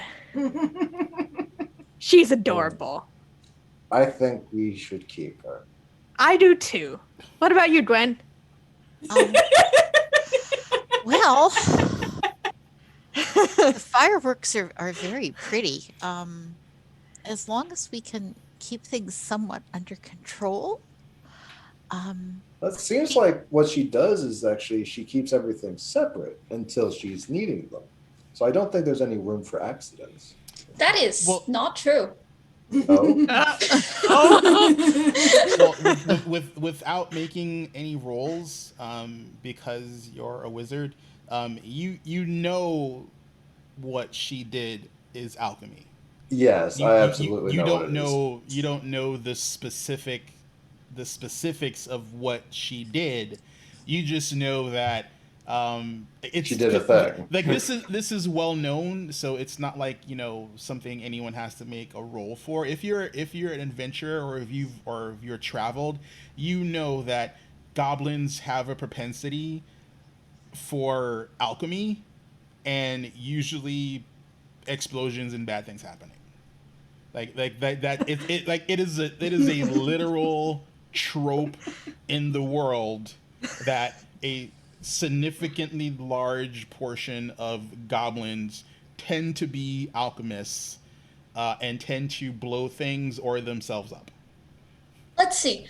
There was the first time I used Alchemist's Fire, and I got this scar from it, and that's actually my left arm, so it's the one that's an arm. Oh. And then there was the that other bomb, which I wouldn't quite call a blight bomb. It was something for sure, and that's when I lost my ear. Oh, that explains your ear. Yeah, and I don't know if I would call this getting something wrong because it was really rad, but I dipped my arm in a mutagen and check it out.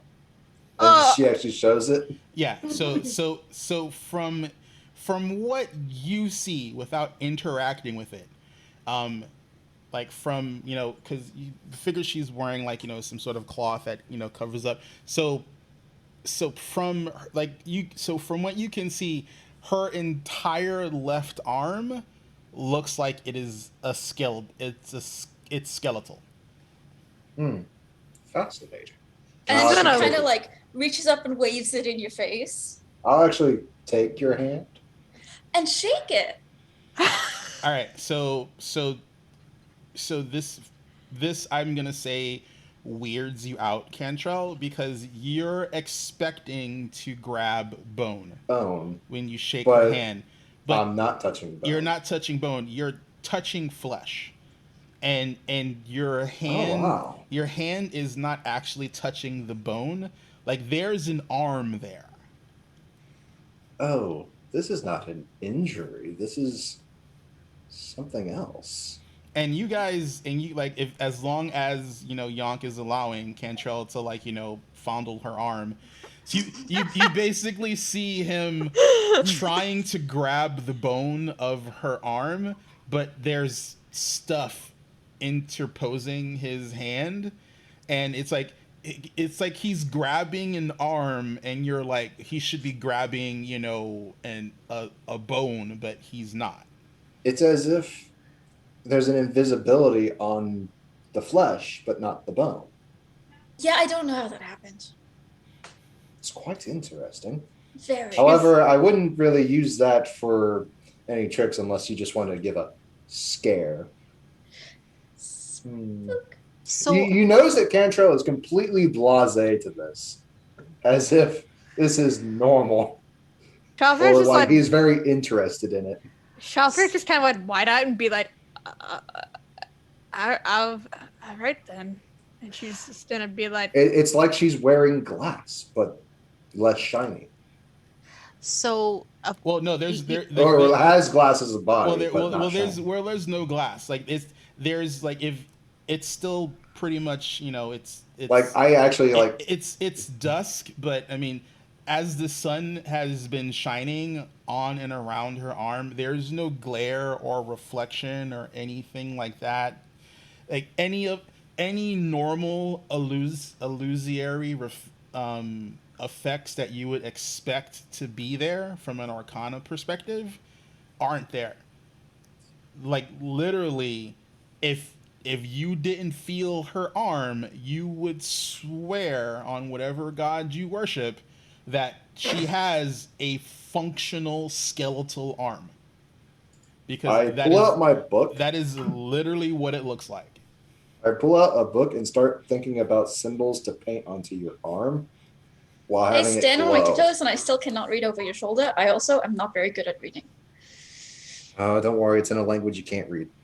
So while all this is happening, Gwennon is nearly 6 feet tall. Yonk is about half her height. So Gwennon's going to get down on her knees so that she can look Yonk eye to eye. And she's going to say, this mixing of things you do, can you make things that heal people with that too? I sure can. oh, you're gonna be great. Gwennon just, you're in. Did you take lesser healing as one of your alchemy formulas? I did, yeah. All right. She's gonna be like, I'm gonna need it the most. As you can tell by me accidentally almost breaking my jaw with my axe. You should really ask her how she got those scars. How did you get those scars? And she's gonna look down and she's gonna bend. She's like Showers like 5 feet tall or something. I think she's 5 feet tall. You're a short half orc, right? Yeah, no, she's a short. I'm a short she's orc. a short orc. I'm 5'5". She's on the low end of the totem pole for orc female. Yeah. She's gonna bend down. She's gonna be like, yeah. She's gonna start comparing scars. She's to tell her the story about how she got one of the scars on her arm from a bear biting her when she was hunting. Oh, not the one that's living in the circus. No, not that bear. It's a different scar. Yon back takes when off she a was shoe and says, and this toe, you might think it's invisible too, but it's actually just missing because the invisibility potion didn't work this time. She's like, wow, that's. I don't know what that is. I don't know what an invisibility potion is. Well, I think that's what happened to my arm, but it's not like regular invisibility. It's kind of permanent and really spooky and great. Imagine being able to go anywhere unseen. And Just okay. the flesh of my arm. And Yonk, you've tried to reproduce that formula as much as as often as you've tried, and you haven't come anywhere close to replicating the formula. Right. Like And when the closest I got, I lost a toe, which is technically making that toe invisible, but also gone. I would say you burnt the toe off with acid. Yeah. It's like- But it was an attempt. yeah. You've seen some stuff as much as I have. I respect that. She's like, your bedroom. And she's like, I like her. We're keeping her for sure. Yeah. We now have the mascot for the Wanderers. Yep. Our cheerleader and our mascot, and soon to be really cool performer with her bombs. And Charles, you can write? Yes. Sign this. And what is she holding up? Her banner. Oh, okay. We'll actually use prestidigitation. That would, if you use To clean it off on the banner, yeah, you would wipe out Cantrell, but unless you have paints on you, you'd have to wait till you got back to the circus grounds. Yeah, like I don't carry my inks with me, but I will clear a space for the actual lettering, and we'll just clear it off, and so we'll finish that in a moment. What on that? I personally like the Cantrell with the K and the extra L's. I do too, to be honest. Oh, trust me, it's going to be glorious. I totally want it to be an emote now. there's we need 2 emotes. We need a circle. One that says 3. canned and rel. La, la, la, la, la, la. And you just have like little goblin fingers at the bottom of the banner for the email. One bony hand, one regular hand. Oh, that would be Zorro needs to be. So I hope Zoro's taking notes of all Yeah. the emotes you want. So What would we even call it?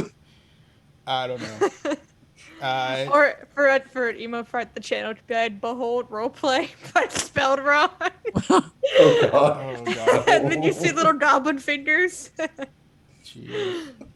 Okay. So you guys are chatting and whatnot as you're approaching the circus, and you guys, get there, and the other circus folk, see you coming back with like 2 new people to them, because Shima and Yonk are new to the circus family, and the professor comes out and he's like, "What do we have here?" We have some new faces. New performers. Or at Oh. least they will be once they Or soon to get be. it. Yeah. Oh, really? Well, I mean, They we could use some new blood in the act. Pray tell, what do you do? Me? Well, he's kind of like blanketly asking, but it's simultaneously to the both of you. Well, I have very good balance, and in my travels, I'm really good at swinging from tree branches and running across like rope bridges that are a little bit more shakier than some that have lost most of the board. So I usually run across the sides. Cool. Well, I have. Oh, so he's like, the professor is known to walk around with like a satchel, and he digs in his satchel, which is actually a bag of holding, and he he digs in there and he pulls out some stuff, and he's like, well, I can kind of assist, but what's their name? I just had it on the tip of my tongue.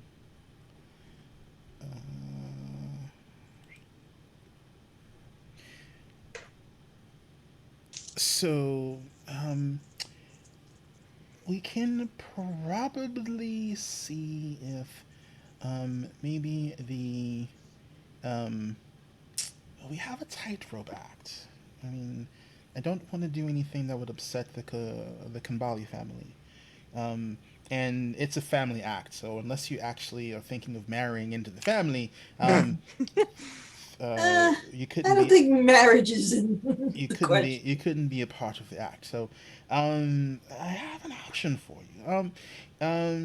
Have you? You said you're quite adept at, balancing and whatnot and things of that nature.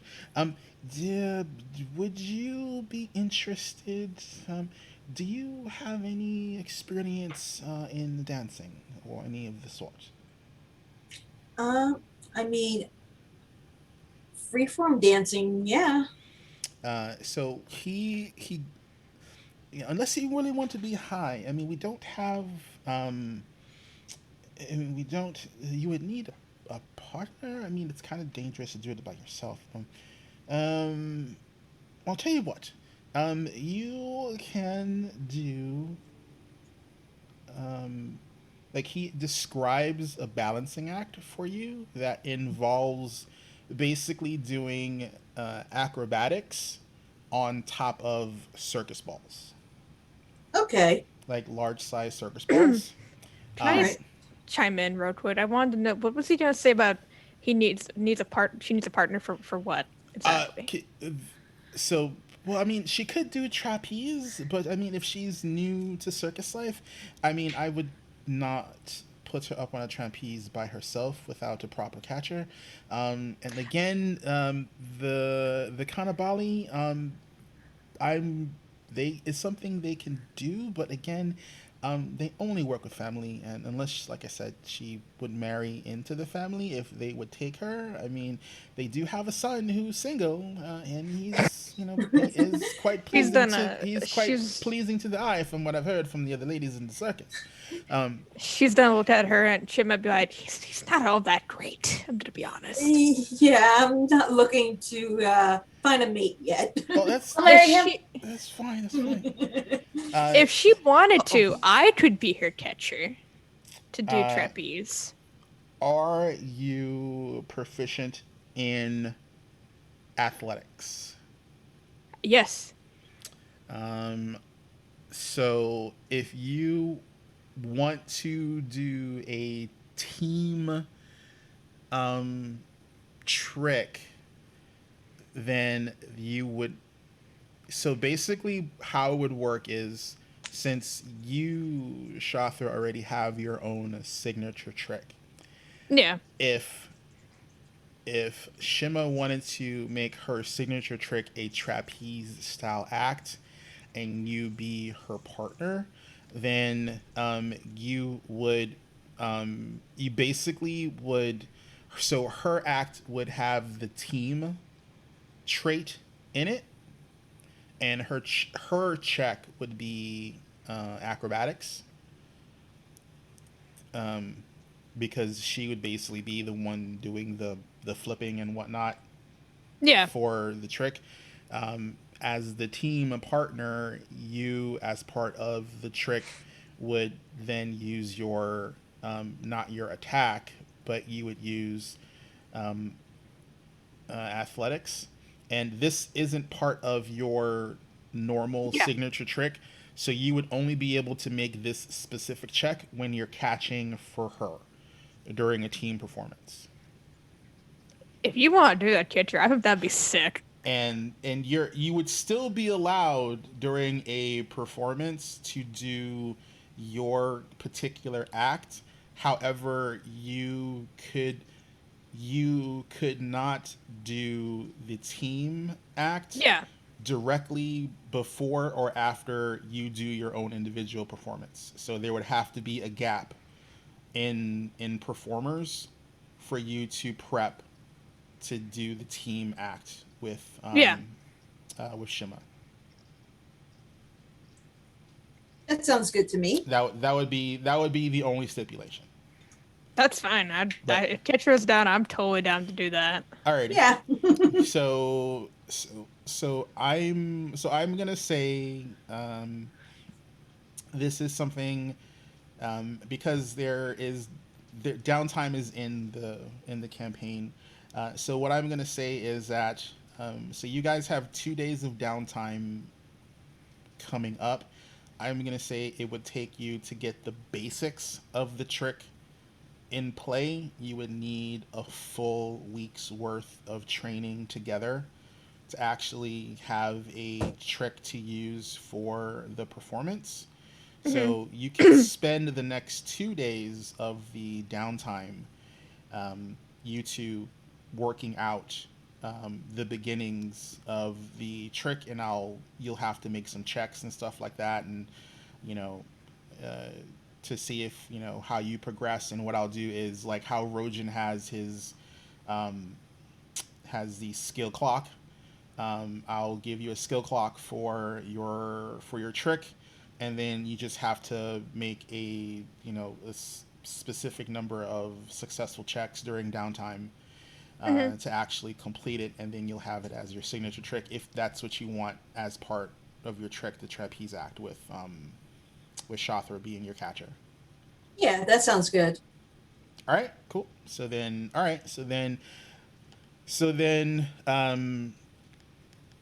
So then your act will. So you're going to want to write this down. Your trick check is going to be acrobatics because you're the one who's going to be going around, flipping around in the air.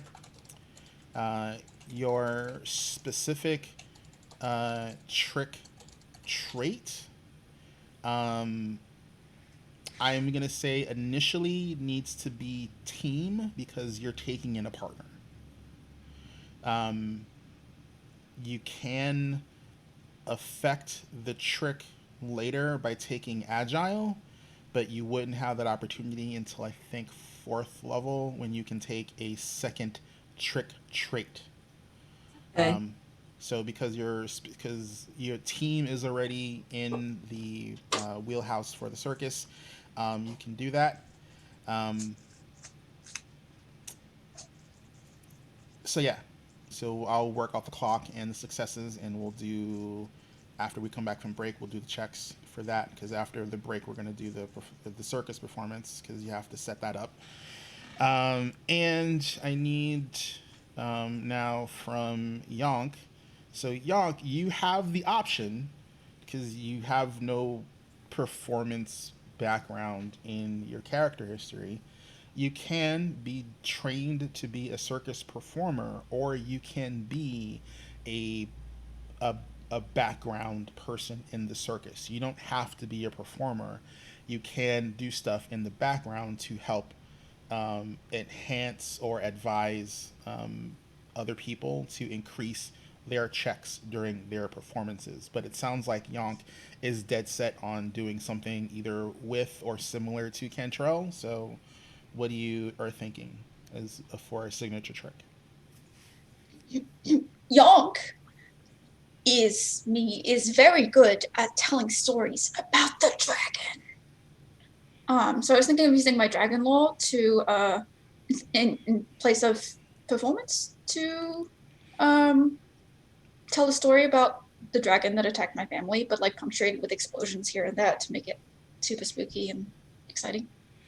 Are you using any other? Are you using anything else to sell this effect? Like, are you gonna have, you know, so if My I alchemical fire bombs is what I was going to use. alrighty, so then we would say that initially, your story, you're doing like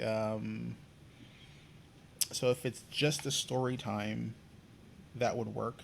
Um, so your check would obviously be so. Um, So can I use dragon lore for that? you would use Dragon Law as your check.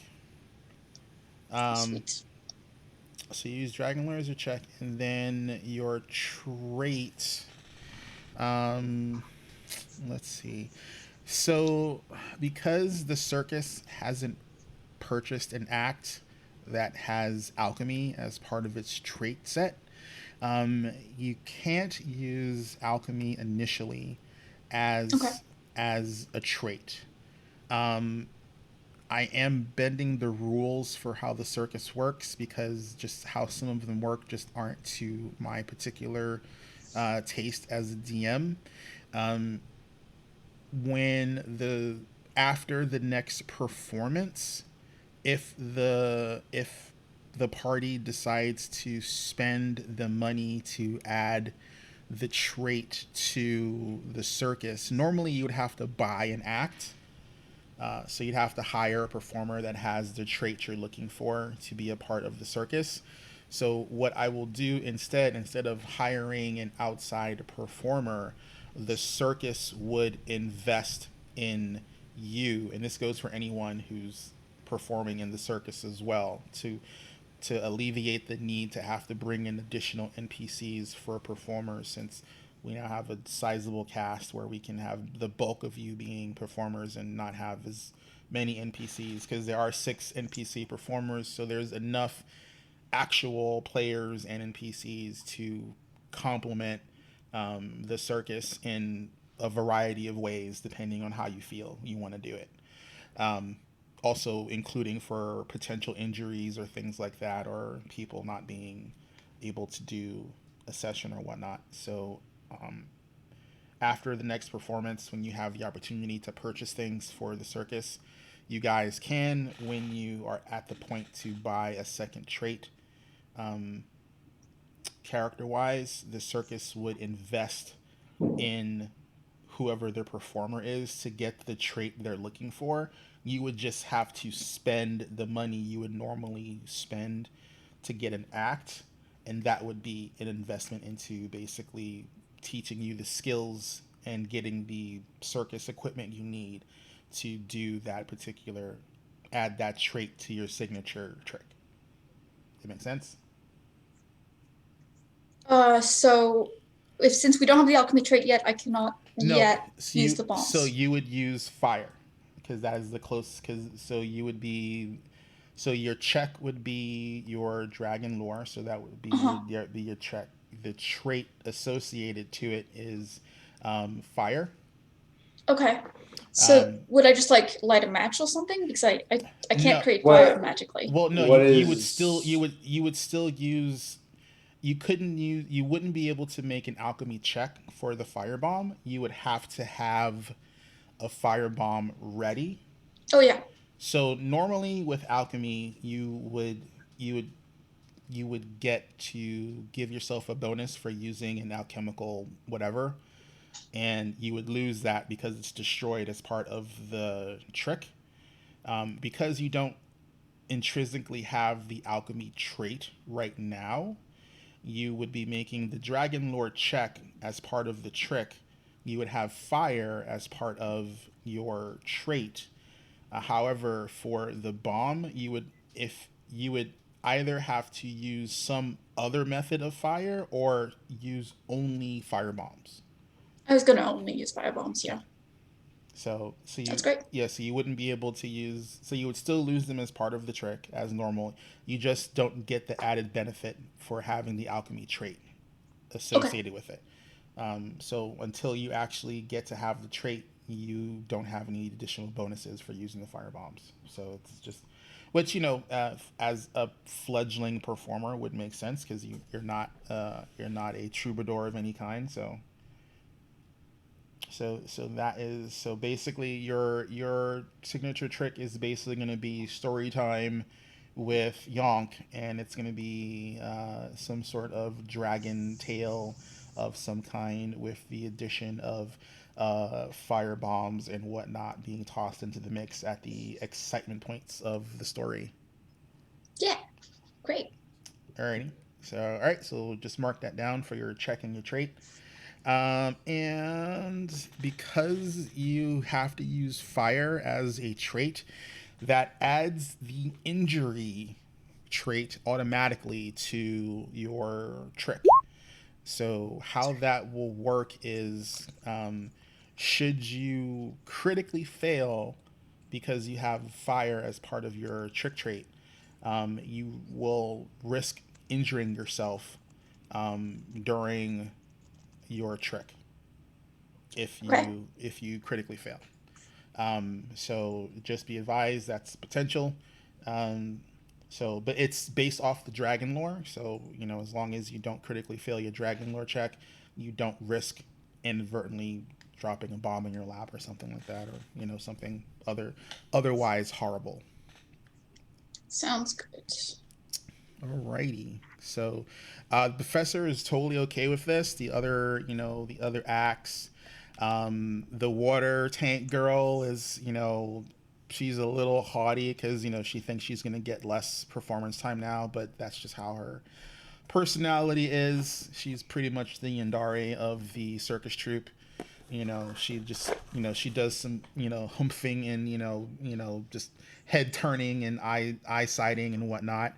The fact that you're going to be doing stuff with fire, so the Flamboni sisters like immediately just flock to you because you got the whole fire thing going, and they're basically the fire jugglers of the show.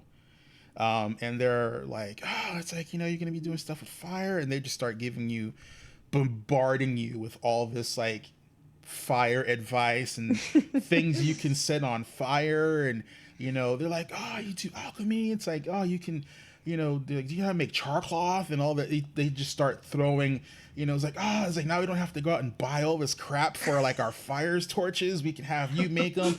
They're I still have totally, to buy my crap. I know, but I mean, as a circus expense, they are buying the ingredients for you to do the alchemy, as opposed to them actually buying, the gases and whatnot. They see as a benefit because they can get better fire, because there's an alchemist in the circus. Yonk loves the attention. Yonk loves being useful, so she's having a grand old time. Yeah. So the Flamboni sisters will offer to help you with your act, as far as the best use of fire and when, and how to do fire feints to scare the audience and things like that. You never want to burn someone, but you want to make it look like you're gonna burn them. Cantrell just kind of looks over at those three and is just like, and just like a little bit of jealousy, but a lot of relief that he's no longer the center of flame attention as he walks further in. Oh yeah, the Flamboni sisters are totally into it. The Shima and Shathra, even though they won't be a part of your act, you'll be using a lot of the same rigging as the Kinbali family. So they've decided, as a family unit, that they would help you guys as part of your training as well. They're not going to teach you anything specific as far as what they do for their trick, but they'll make sure you don't do anything that's going to actually force an injury with you guys. And again, because of the nature of your specific trick, Shima, the injury trait is going to be added. You will be performing with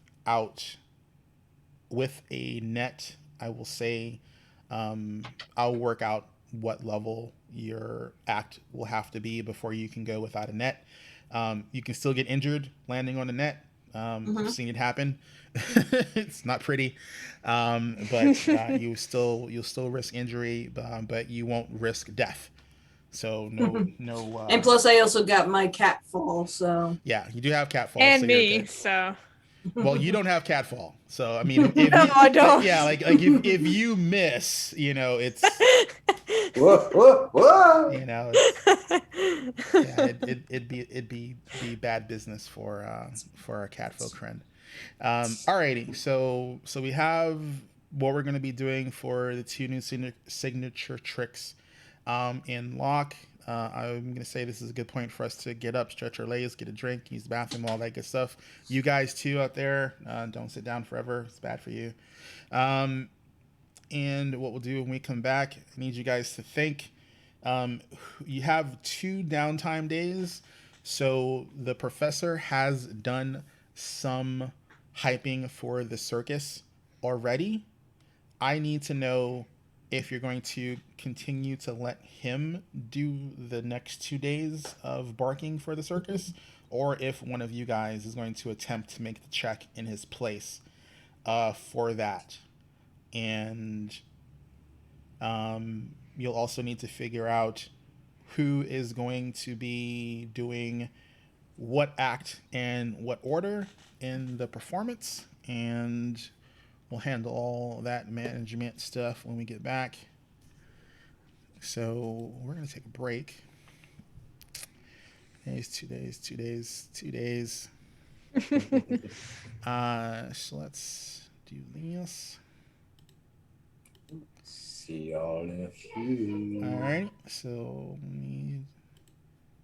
all right, guys. So like I said, get up, stretch, do all that fun, happy stuff.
Oh, the dancing scarf. Hello, hello. Hello. Hello. Oh no.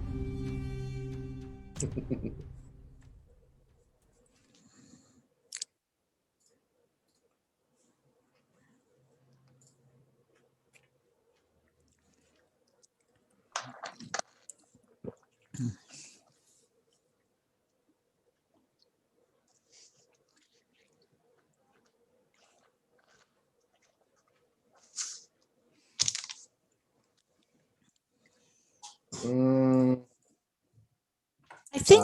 I'm actually having a hard time hearing the Twitch side. Is everyone else?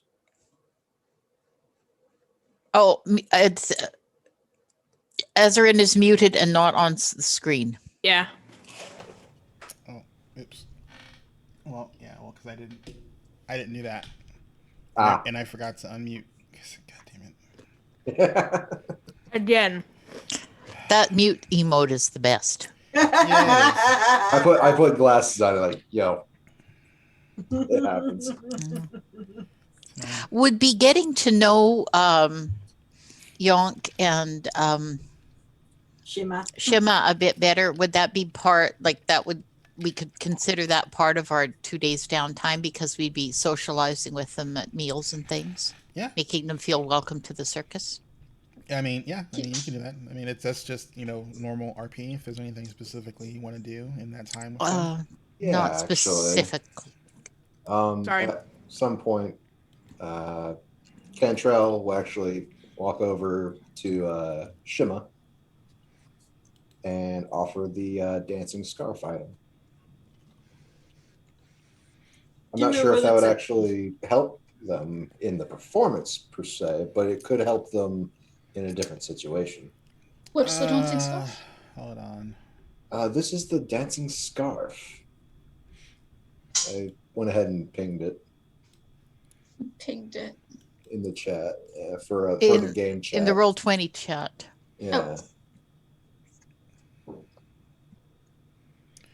Yeah, I have the handout for it. Let me.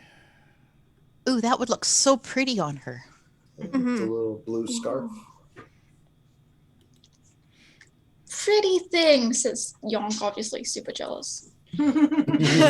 Especially from somebody she admires. Yeah. Oh yeah, you guys can put But it. she's trying to keep it to herself and be polite about it and everything. She's just trying to be excited for Shima. Yeah, it's specifically for dancing, so. Yeah, like this would be something that she could probably use outside of the circus. Because it seemed like she was actually going around and being part of the crowd at some point. But she also said, didn't she say that dance would be part of what she was doing, or no? I misunderstood. Well, the way that she actually conducts the check is that she has to go with her acrobatics or her not her performance check, because performance is an actual skill. Well, no, so, if you're using the dancing scarf, it specifically gives a +1 bonus to performance checks when dance is being used. Okay, so if some type of dancing activity is being done, then it would do a performance check.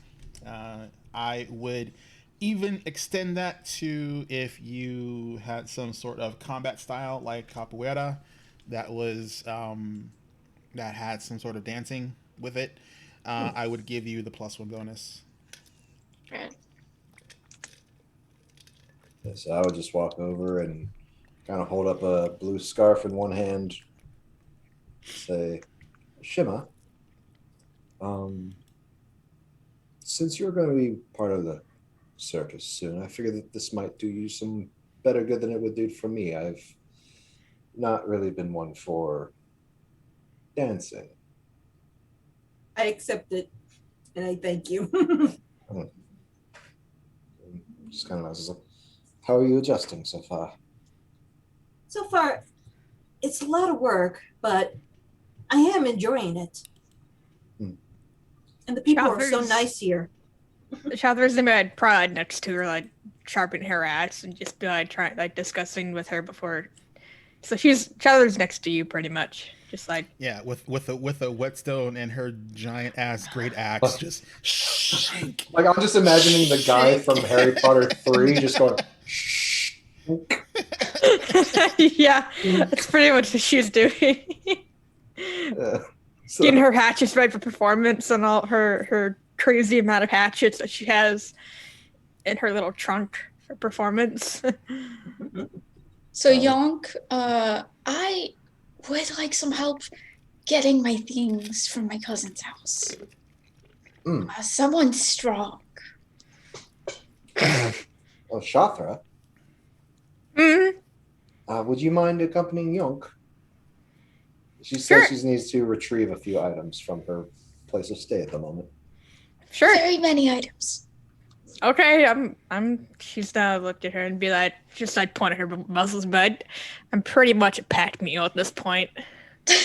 For the circus, sometimes I get asked to carry a lot of things for people here, so Like I'm used. let's go. I'm used to being the muscle. Yeah, I'm used to being the muscle, and she points at her very ripped Muscles. body. Yeah, so we're gonna wander off to the cousin's farmhouse, and Yonk is gonna ask, so tell me about the circus. How did you join the circus? Oh, well, you just did. How did you join? Oh, how did I join? Well, it was a long time ago. Basically, I ran away from home. And I wanted to just travel because that's really all I can do. And I got a little bit poor in some days, but I just wanted to travel, and I found this. Our previous circus, which you found and saw the last 3 that were not quite the brightest and the nicest of that circus. And that's where I met everyone else, and I got recruited because I can. She points at her hatchets on her belt, and she's like, I can throw these pretty well. At some times I would get more favor than the clown that I really hated. And I decided to join the circus so I could get away from my home. So the hatchets are like properly axe-sized to Yonk, who is very small. Probably. So Yonk is like, whoa, I saw. It was so cool throwing axes, catching axes with your teeth. Didn't go quite as planned, but yeah. So that's pretty much how I joined the circus. Wow. And then we get to the farm, and Yonk is going to pile onto you a lot of stuff. As an alchemist, Yonk has vials, lots of vials, glass things. You're going to probably drop at least one of them just for effect. Okay. And Yonk is okay with that because that happens all the time. And the cousin is less okay with having broken glass inside his home, but he's also gotten used to it. Your cousin's farmhouse is very south of Aberdeen proper. Since you've actually been around the town a lot, Shathra, it is it's like maybe half a mile south of the orchard. Right. So just because goblins get a lot of flack, but they're pretty chill. Having gone through Absalom, that there is an increasing goblin population that's civil-ish. Goblins, yes, there are the typical trope goblin monsters that you see, but there is a growing faction of goblin kin that would rather be part of quote unquote polite society because it's just more beneficial that they've seen. to actually, work with other people than to try and basically jump them on the road and take their shit. Yeah, Plus that's good. plus it keeps the adventurers' axes from their throats. Yep. Goblins really like shiny things. Bonker's brother is a banker, and that's kind of like the coolest thing for a goblin to be. So that's an Oh, absolute. that's neat. So I'm telling you all about Bonker's brother, whose name is Kronkers. And She said I love the names for you guys. It's great. and he will actually thank Shothra as being one of the people who have helped get the Golden Lost Church back up and running. Oh, yeah, that one. Yeah, the bank / church. Yeah, that one. Yeah. So Cool. actually, this particular cousin is one of the stewards at the church, and is now happy that he can go back to work because the demons aren't, doing bad things in the church anymore. She's gonna, say you're welcome. That demons are nasty little buggers. It was my pleasure, and it was our pleasure to help. Yonk is very impressed. She didn't know this. Yeah, we're also lucky Cantrell didn't set the whole church on fire. Wow. I don't know if you guys heard about the bar, but it was something. So I think as we walk back, Yonk's gonna ask about the bar and Oh, that story. So the cousin tells you that basically because the bar wasn't actively insured, that basically they're working now that the church is back up and running and can actually do finance stuff again. The church is working with the mayor to basically raise funds to rebuild the Mad Mug. And it's going to be a little bit extra money because he has convinced the mayor that fireproofing the place with all the alcohol is now a good idea. She said I looked down at him and be like, yeah, that's probably a wise idea. Sorry about that again. that's probably time for us to take our exit then. Yeah, So that's too much a good reminding idea. of the bar. So And she'll and on the way back she'll tell Yonk about the glorious bar fight that we had. and we're both loaded up. I'm carrying like 3 things, and you're probably carrying about a dozen or 2 things. And they're all like glass vials and powders and all this stuff. And I'm just She's like gonna look down and staggering under the weight of my stuff, and you're just like trotting along. she's gonna look down and be like, she's gonna there's nothing here that's gonna like blow up on me, right? Tell me more about the bar fight. Oh,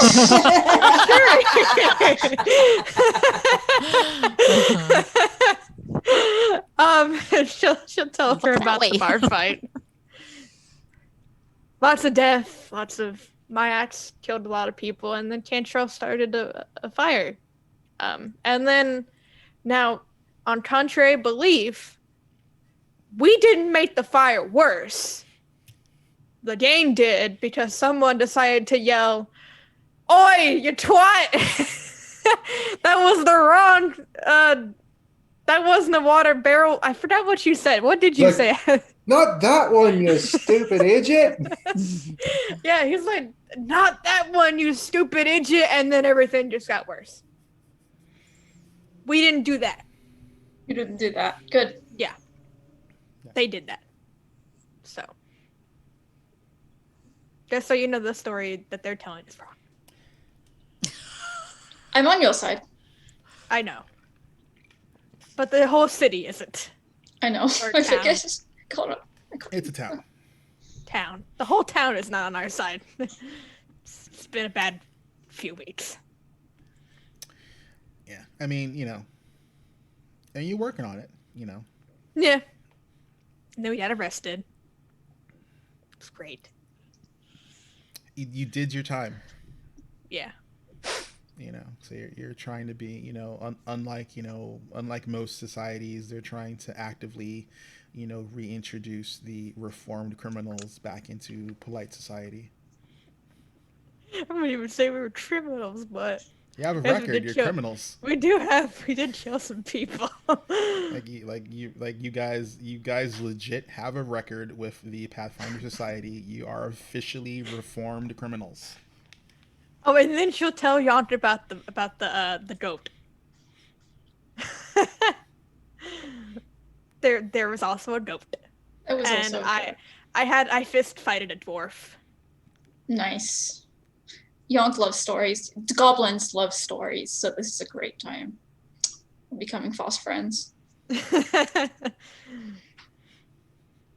Shasta thinks she's adorable. Alrighty, so you guys get back to the circus. Alright, so I need to know, since this is officially the first day of downtime, you guys have rested and slept. So we know that we know Shathra and Yonk are out of the picture for barking for the circus. So I need to know, is anyone going to do any anticipation building for the circus during these 2 days outside of what the professor has been trying to do? I think I've pretty much showed off at the duel between the circuses. I need a reserve for the actual show. Would At least I that's be? what Cantrell would say anyway. I think what Gwennon would possibly want to do would be if we could use our posters, she would take and put posters up around the town and try to talk to the people as she distributed them and encourage them to come. Okay, so let's see. So your circus is tier 1.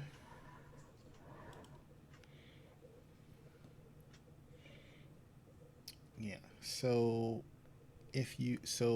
we'll say if you want to make up flyers, you wouldn't be able to distribute them this day because they don't have made up flyers. You basically make them up and post them around at this point because you don't have the gold to take to a printer. Mm-hmm. I will say you can make, so let's see, tier 1. So for 1 gold, you can make some basic advertisement flyers, and that'll generate 1 anticipation for the circus. Okay. Does that gold have to come out of what I have? It'll come out of the circus funds. Oh, okay. And right now, give me a second.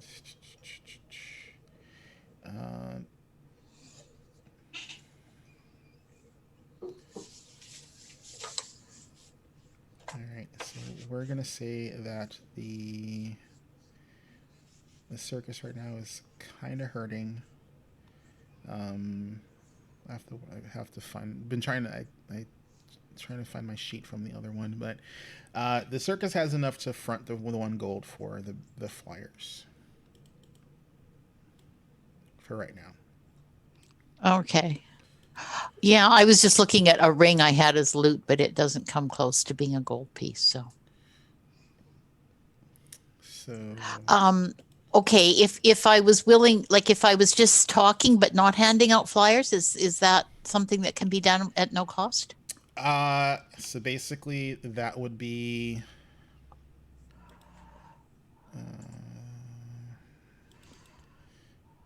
so that would be generating anticipation, and you can either do the advertisement or you can do the promote the circus. Let me see if there's a cap on how many people can do it.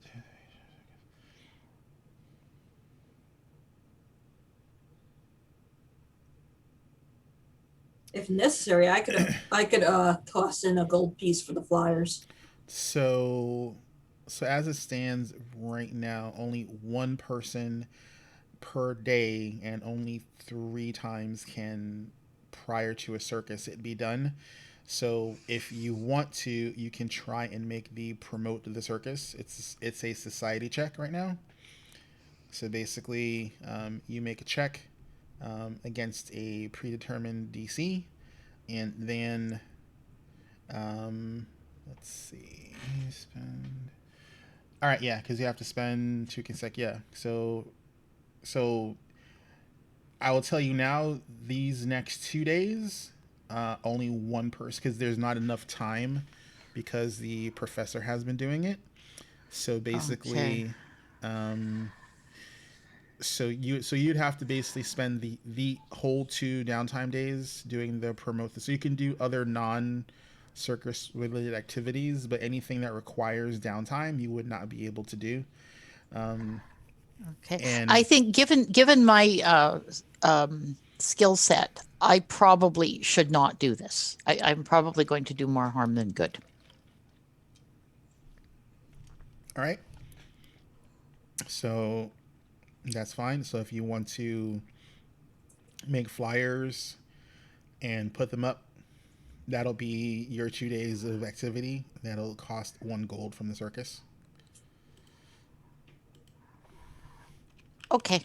Like I said, if necessary, I could toss in the gold. Oh no, the circus has it, and they wouldn't take the money from you. This is a matter of pride.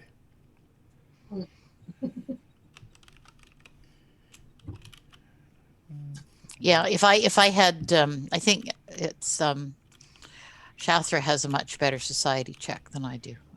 Mine's Yeah, I not do. good. Mine's not good at all. Yeah, Sasha's already blown a downtime day helping out Yonk, so Right. you need two. You need 2 to do the promote the circus check. Okay. So there wouldn't be Could I enough. do that the next day then? You need 2 consecutive days. Oh, I have to. Oh, you did. I have to do it 2 consecutive Yeah, days. it's a very specific activity. Oh, okay. Yeah.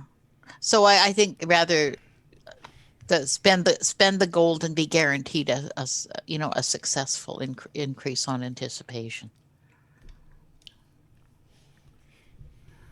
I could help promote the circus then. I got good society. All right. So you only get 1 check. So if the group is okay with you doing that, you can make the check. All right. One other person can attempt to do an aid. The aid would be a society check, though. So basically, whoever is actually making the check would get the bonus or the whatever from whoever does the aid. I just need to know who's aiding, if anyone is aiding, because they need to roll first. I can aid. All right. Is everyone okay with that? I'm okay with it. Yeah. Alrighty. Give me a society check. Yonk. And the total is 6, so I rolled a 2.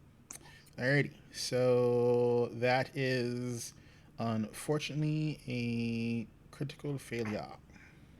Monk's doing great. So let's see. However, let me see. So, but it is a simple DC. So critical failure will. Okay. So it is just going to adjust the other DC. That's fine. Alrighty. So whoever's going to actually do the promoting, I need the society check from them. I got a 19 for that. Total? Yep. So that is a failure, not a critical failure. So you still, even with the failure, generate 1 anticipation. So I will let you know under normal circumstances for a success, you generate anticipation equal to your level plus your charisma modifier. So That would have been good for me. I think. Oh, no. As long as your charisma is not negative, you'd be okay. Yeah, it was a +1. So let's see. Generated. Just page there.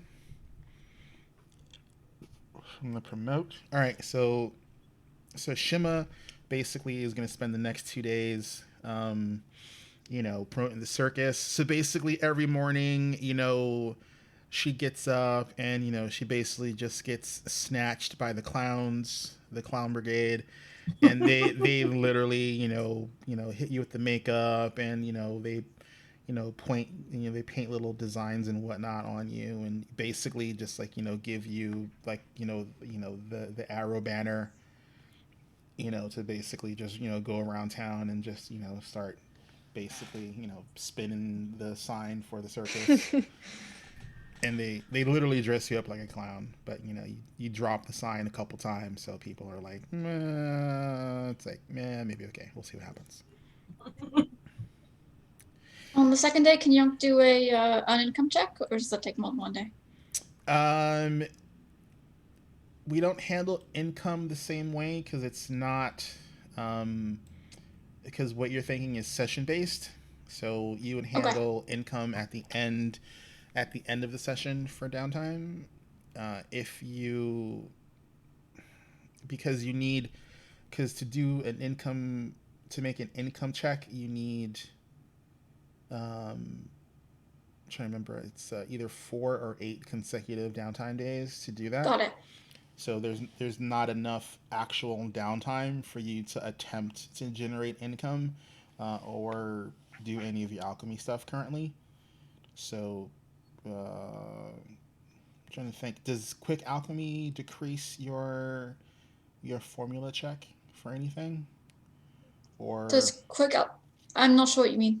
did you take quick alchemy for? I did take. I mean, yeah, I did take quick alchemy. So I'm just trying to think for your alchemical generation. Well, I get to generate stuff for free every day anyway.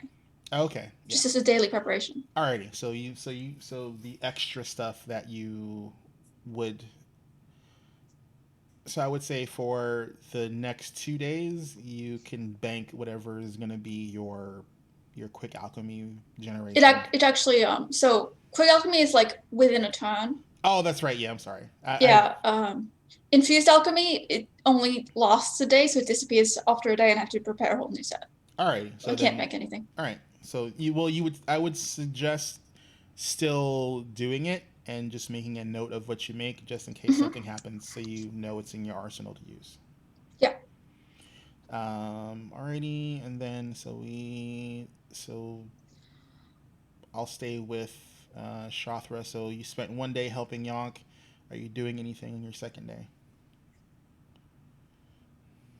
I mean, what are my options to do in the second day since I can't go barter?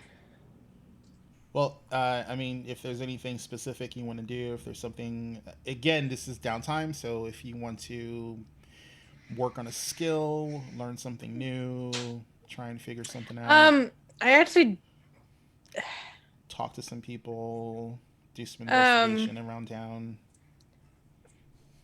So okay. How do I put this? I still want to get an animal companion. Do you have the feat? No, is that a general feat? Or what kind of feat is that? Animal companion is a class feat. So okay, well, there's no way I'm getting that. So, well, no, you can do it. I'll tell you how. So basically, if you I'm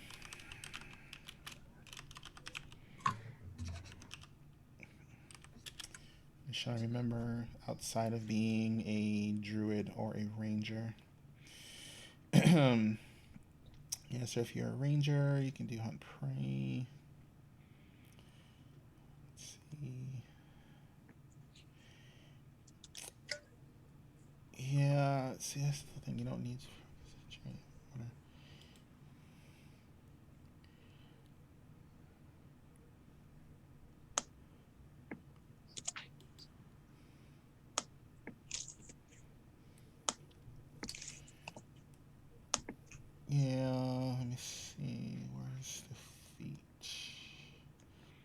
Because I know I'm trained in survival, and next level I'm gonna be doing.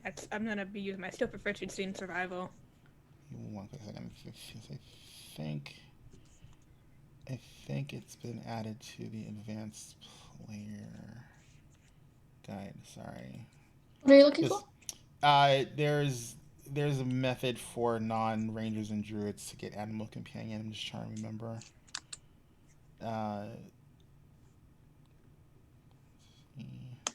The easy way to do it would be basically if you did ranger dedication the next time you get a class feat. So what you would do is you would take the ranger dedication and let's see. That is. I mean, that would fit for her. I was gonna do a dual wielding thing, but I could definitely do that instead. Let's see. Dedications. I don't think it's under archetypes. Okay.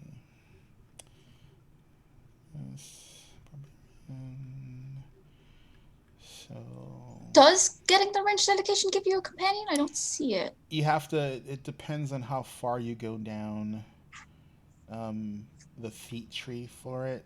And you think you have to invest heavily, I think, to get it. I don't think. I don't think. I'm trying to see if either druid or ranger does it for you. Let's see. It spells.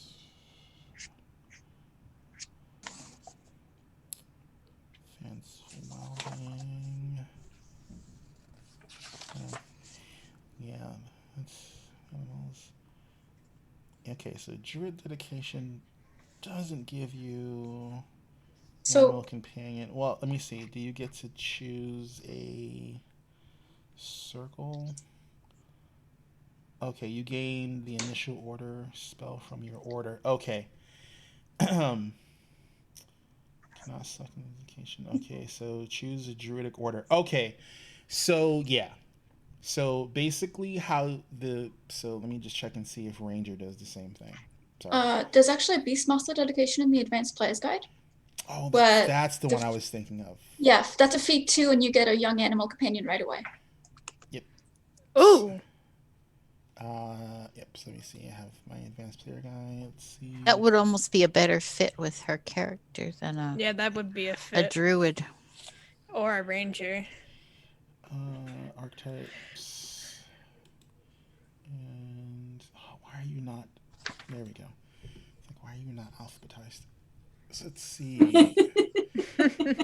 Well, no, because like the PDFs, the content stuff sometimes isn't always alphabetized. So let's see. So Beastmaster dedication is a level 2 feat.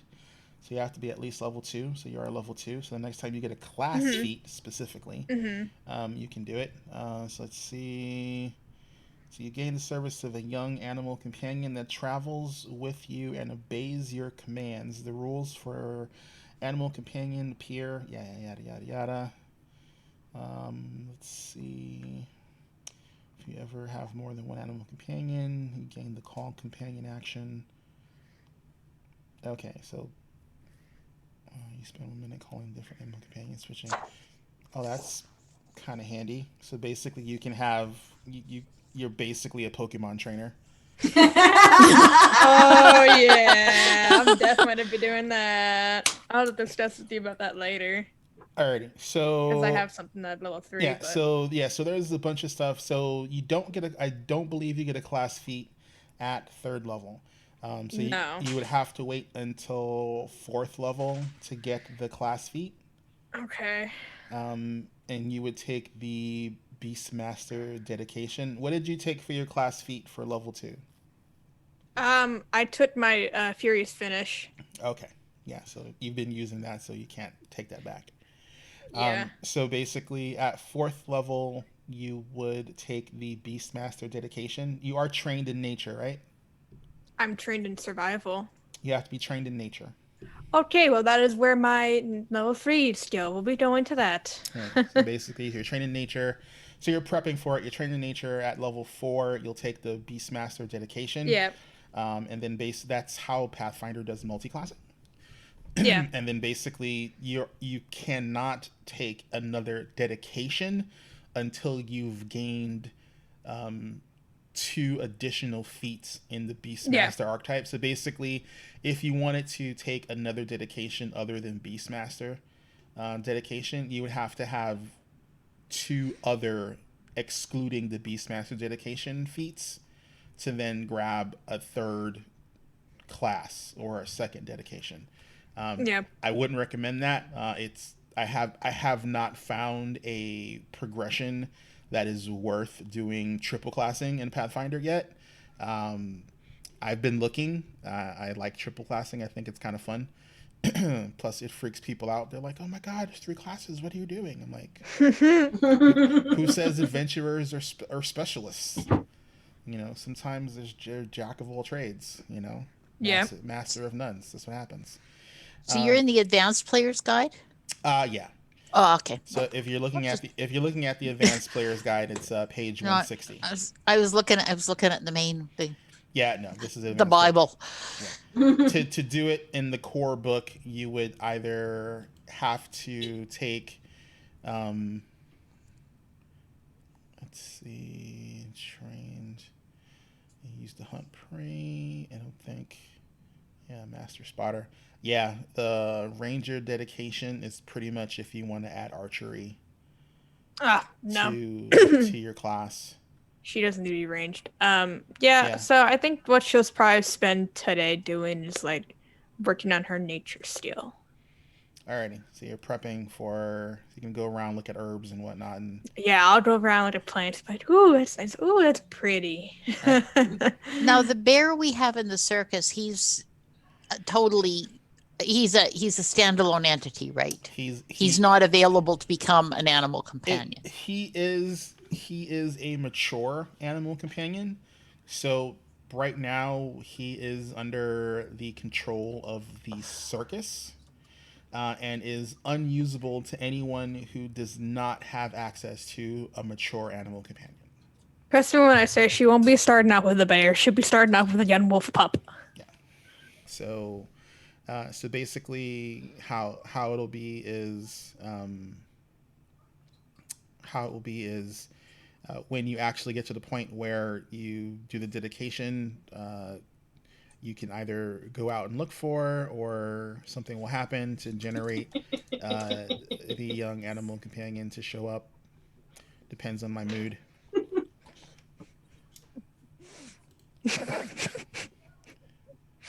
That's what she'll be doing, since she can't go out and help barter. Unless she can help barter. Or I'd provide aid for the day. I would say you can provide aid on either of the 2 consecutive days, and that would still be a society check. Okay. But it would be but actually no, because an aid has already been done. You can only aid 1 check at a time from 1 person. Oh, okay. I was gonna say this would be that. Oh, we're not on the next day then. I thought we were on the next day. Well, no, the activity takes 2 consecutive days. Oh, okay. But the aid counts for the activity. I can't split it up. Okay, so I'll just go look at herbs or something for the day. Alrighty, so we know what Gwennon's doing, Sharther's doing, what Yonk's doing. We know what Shima's doing. Cantrell, what are you doing for the next 2 days? Next 2 days, just looking around, doing inventory and function checks for everybody, because the last time that we were all doing the actual circus, there was sabotage. So I'm just kind of keeping an eye out, seeing that we now have, another rival circus that just arrived. Want to make sure nothing else actually happened. Yeah. So plan. Alrighty, so give me 2 separate perception checks for investigation. Okay. First one's a 17. Okay, that one's for day 1. What's the next one? Next One is a 15. Okay. So for what you're doing, just a simple base investigation, those both pass. From what you can tell with those rolls, you don't see anything suspicious around the circus grounds. You don't see any of the rigging or equipment or anything wrong with the circus tent. Um, as far as you can tell, everything looks fine, and um, as long as everyone keeps their nerves in check, it should be a go for the performance day. Alrighty. I'll inform the Barker, the The professor, professor. just to make sure that I did that so that he can be more at ease. And he totally thanks you. You know, he's leaning on you more heavily as you know, basically being the ringmaster. Um, Hmm.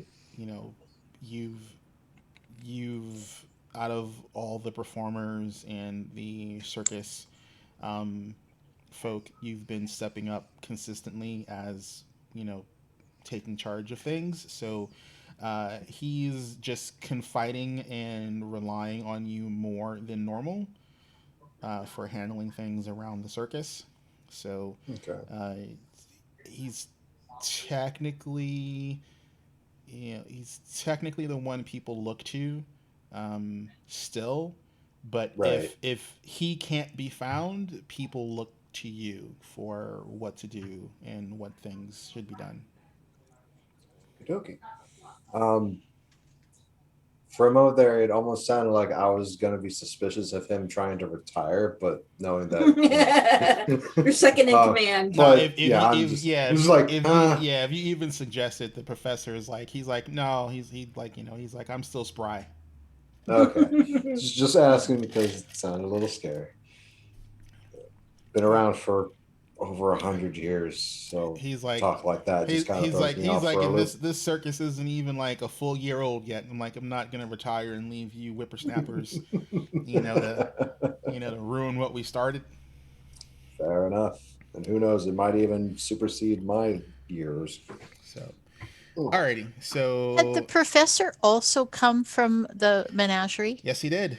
Okay, all right. He and his partner, uh, the Bears trainer, were the orchestrators of the exit and getting people out. Um, Sadly, that particular person died um, while you guys were escaping the menagerie. So that's why the bear still has his own trailer, because it's literally the trailer that his trainer used. Is there more backstory that you can actually share with us in Discord about how the Exodus went, or no? There's there's a there's there's more backstory for that coming further down the road. Okay. I will tell you that the circus intertwines heavily with the adventure, at least for the first three books, because that's what I have right now. This is a 6 book campaign, so there are reveals for the circus and the menagerie coming down the line. You guys just aren't there yet. Oh, okay. Okay. So it's nothing that sort of we should know that we don't know. Yeah, correct. Basic. Oh, okay. Yeah, Thank you. it's basically, you know, it's a slow burn as far as getting extra lore. But I will tell you, there is a reckoning that happens and is coming later on and further down the line. So prepare. So let's see. So you guys did your preparations. Alrighty. So I need to know who is performing when and where within the acts. Um, We need 6. Is that right? Yep. So let's see. So we got. Let me just calculate your starting stats. So let's see. So you generated 4, 6, 9, 15. Let's see.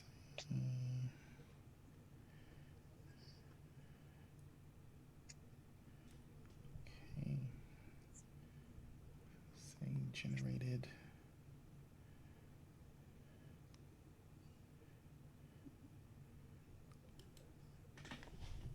Just plug in. I luckily have. There was a very kind RP organization that actually put together a spreadsheet that handles all the calculations for the craziness for the circus. So I just have to plug in numbers. Thank you. Yay. Oh God, yes, because there's like actual math in this campaign, not just combat math. They done it in Excel? Yeah. Well, I mean, Oh. Google spreadsheet. Oh, Google version of Excel. Okay.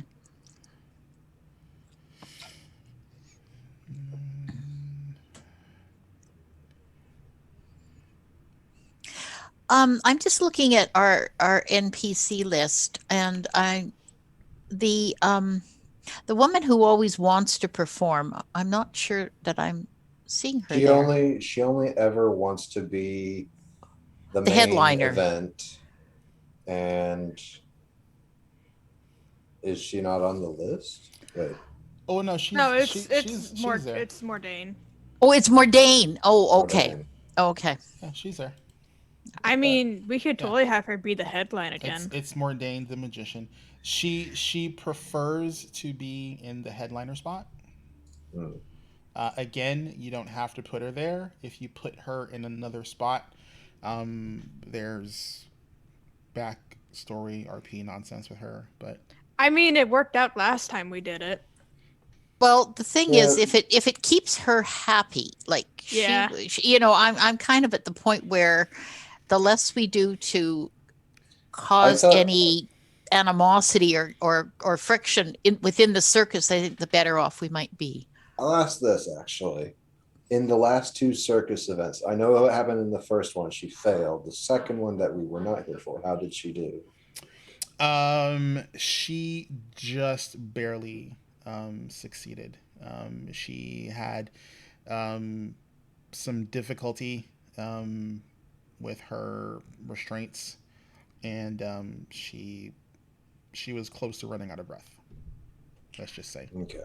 Well, if this was a horse race and I was betting, I'd say she's due for a win. Well, I say this will be her make or break if she can hold that main event Position. spot. Yeah. Yeah, this will be her last chance to prove that she can stay in that position. Yeah. Alright. I concur. Okay, so you guys are going to. All right, so the circus is still prestige 1. So you guys don't have any permanent upgrades to the circus. All right, I already have you guys. Dwarves being near to my heart, I also love the dwarf. Oh yeah, me too. I mean, we gotta put him in. Heck yeah. Alrighty. So ready. should we do Mordain headline and the dwarves opening maybe, or closing again? Didn't they close last time? They closed the last time, I believe. Maybe they could open this time. Yeah, I'd Get people in a good mood. I All right. And then should I give it a go for one of them, or I don't know if my roles have been going so well to where I should be doing this. I think you're due at success. Yeah. Yeah, I think you do. You guys have way more faith in me than I do. I mean, yeah. Alrighty, so you guys are having the dwarven throwers be the opening act. Uh-huh. Yeah. Yes. And I think Yonk would love to see the Flamboni sisters in action. So I think they've She got to would. be there. Okay. Give me a second here. Build up. So should I be on after the dwarves then? Wouldn't you be at the same time? I don't know. I forgot how that works. It was like we had 2 side things, and then we had the center ring, and then we had 3 at the end. Yeah. So basically, how it goes is there's 3 rings. Mm-hmm. So basically, the opening act is in the center ring. Right. The build-up acts are in the side rings. After the second build-up act happens, they technically are happening simultaneously while the opener exits the center ring. The big number is in the center ring, and then the 2 side rings will exit while the big number's happening. And then for the finale, there are 3 acts in all 3 rings, and those are all happening simultaneously. So that's from the description of how the circus runs. That's how it happens. Okay. Okay, so it goes So 1, 1, 2, 3, 3, 3. Yeah. So basically, you have an opener, you have 2 side acts, then you have the main performer, like whatever the main act is, and then you have the finale. All 3 rings are performing at the same time. So we'll have the opener be the dwarven throwers. Should I be on the side then from them? I think that'd probably be a good idea. Have like a little bit of juggling going on the side. So that's after. So the dwarven throwers go first, and then in the second act we have 2 side acts. Is that right? Yeah. So it's literally there are 7 total tricks are being done for a performance. You have the opening act, which is in the center ring. When the opening act completes, the build-up acts happen in the side rings, while the build-up acts are performing the 4th trick. The big number is doing the middle ring, and then once the big number happens, it's basically the clowns come out and do their little yada yada yada, and then the finale is all 3 rings. The acts are all happening simultaneously. So I mean, it's still going to be turn rate based, but if you're outside looking in at what's happening, that is literally how the circus RP happens. So whenever the Flamboni sisters go, Yonk is going to assist them as a pyrotechnic. You would. So if you want to assist them, so that would just be my circus non-performer role. Correct. So you would be bum bum bum.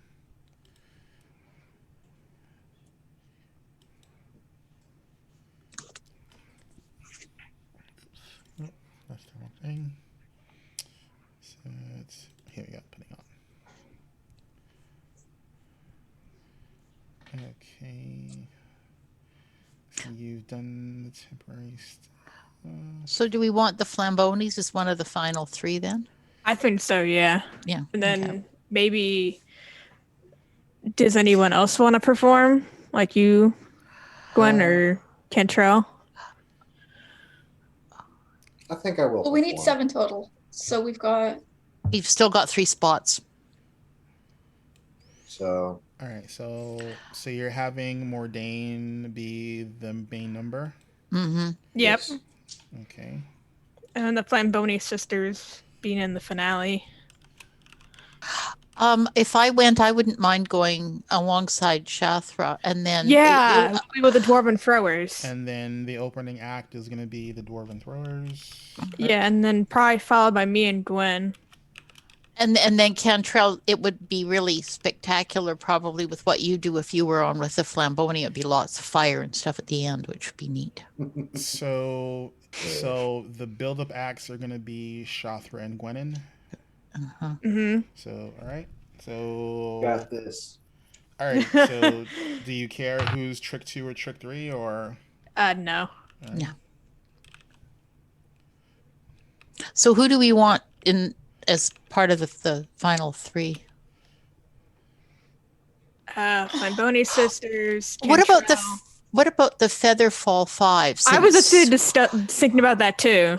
but based on the fact that we're going to be bringing in I'll get it Shima. Shima to kind of be doing a similar thing. It would be good for her to see them and for them to feel that they were still a big part of the circus and important and Okay, everything. so for Yeah. the finale, we have the Flambonis. Cantrell. Flambonis and Cantrell on the 2 rings, and then the center be the Flying 5. The Featherfall 5. Yeah, for the closeout. Yeah, Featherfall 5. And then Cantrell as well being there too, right? Yeah. I'll be on the side. Yeah. And yeah, then that would be the most showy. Yeah. And then you and I do sort of somewhat similar things, so that would look nice, I think. yeah. Fall 5. Alrighty, so let's see. See it all in my head. Yeah, I do too actually. It's kind of neat. Yeah. Okay, so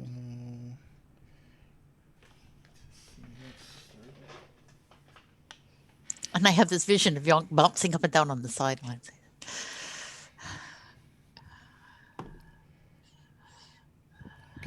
That would be adorable.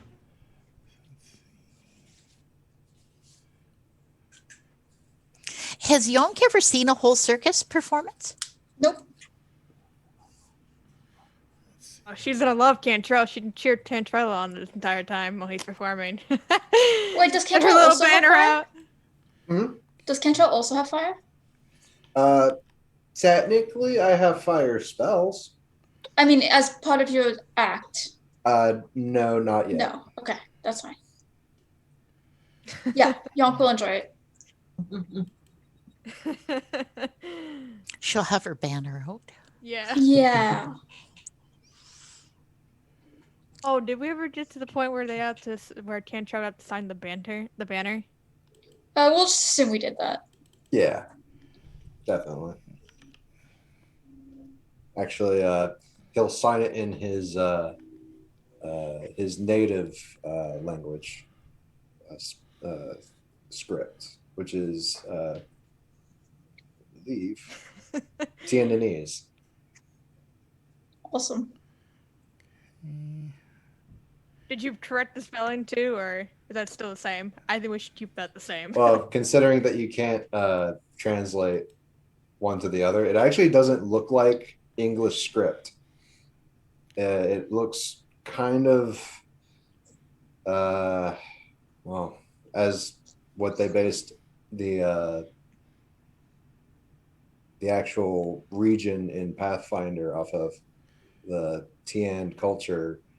I believe it was based off of, it was the 1800s Chinese. it's like era? it's like late Edo. Yeah.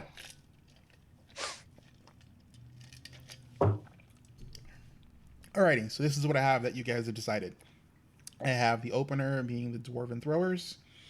I have the 2 build-up acts as being Shathra and Gwenin. I have the big number as being Mordain. I have the Flamboni sisters, the Featherfall 5, and Control being the finale acts. Alrighty, and then Also throwing in the first act, in the first half. I mean that's fine, you know. Gotta do you. So let's see. So alrighty. So you specifically want to help out the.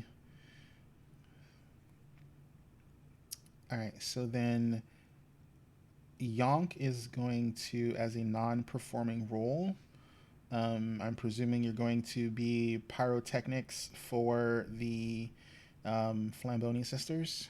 Yep. Okay. So let's see. Flamboni. They use fire. So it's anyone who uses fire, not just the Flamboni sisters. Well, it's per act. You can only assist one act. As I can only assist one act, really? Yeah. Because Okay. it's basically everyone gets a performance check, and if you're not performing, some PCs don't want to. Yeah, each staying from non-performing. See, once chosen, non-performing role cannot be changed until the next show. Only one PC can perform a particular non-performing act per show. For example, two PCs can't both. General location and performer. Actually, Because it does say that trick checks plural. yeah. All right. Yeah, that's right. Yeah, I'm sorry, I misread that. So yeah. So Nice. all right. So you're the pyrotechnic for all fire acts. Is anyone else using fire for their act? Alrighty. So just the flambonis. Alrighty, Shima. Since you're not performing, Mhm. do you want to do one of the background roles? You can either be animal handler, backup clown, band leader, carnival barker. Actually, no, because that's preparation, so I don't think so. You can be a clown coordinator. Shouldn't just be a guard? I know I did that last time. Yeah, security guard is an option. Yeah. Yeah, I could The, do security guard.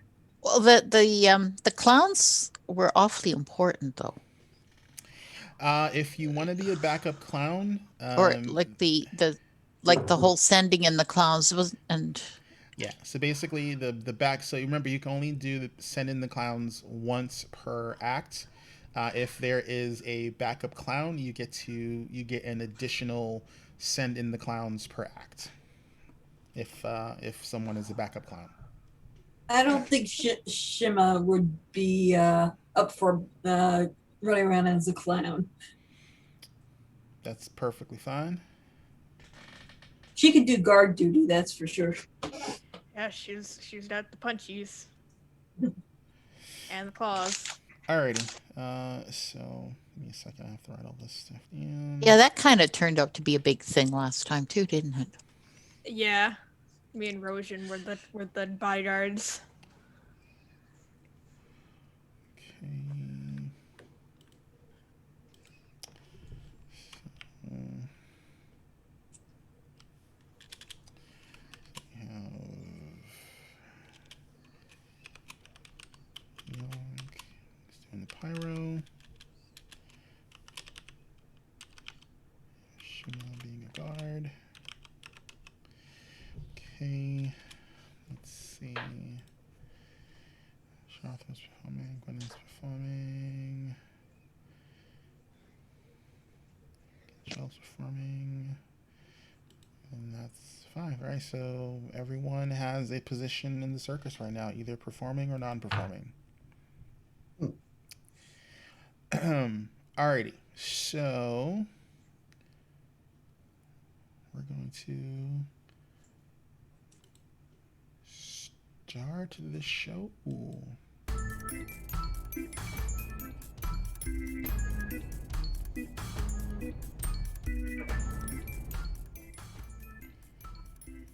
Alrighty. So, basically, everyone, you pull in a rather sizable crowd considering, the borderline animosity that's been generated in town. The very exciting win against the menagerie performers definitely aided in your success. So we will begin, and I am going to leave, as usual, the fate of the circus in your hands. So let's see. So the dwarven throwers. So let's see. I will.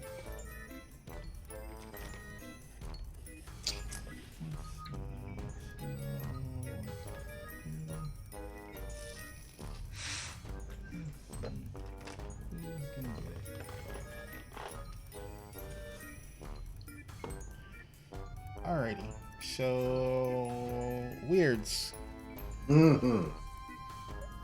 would you please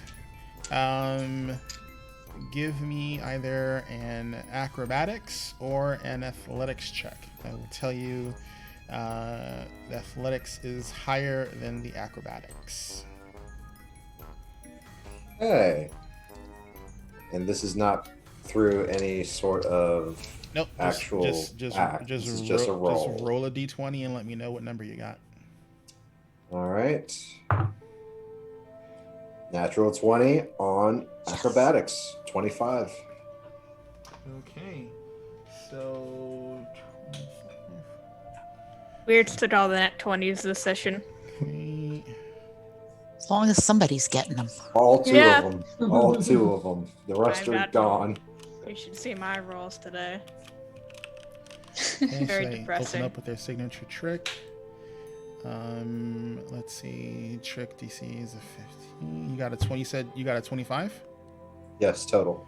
Alrighty, that is a critical success. Yay for the dwarven throwers! Alrighty. Are they gonna make another attempt? Believe they are. Alrighty, so they have 2 more shots. Alright, so give me again acrobatics or athletics. Okay, that's not too bad. That's 16. On the die. Alright. Are you using acrobatics? Acrobatics. 21. Sorry. No, it's not yours. Just tell me what's on the die. Oh, on the die, 16. Alright, 16. So they have agile. They do not have agile, so it's gonna be 21. Alright, so that is a second. That's an actual success. Nice. Alright. Great. Are you gonna risk one more?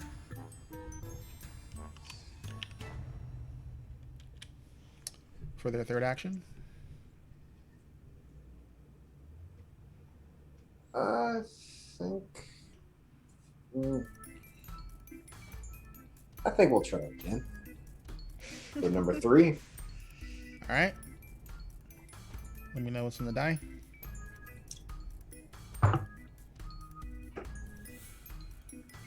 $17 on the die.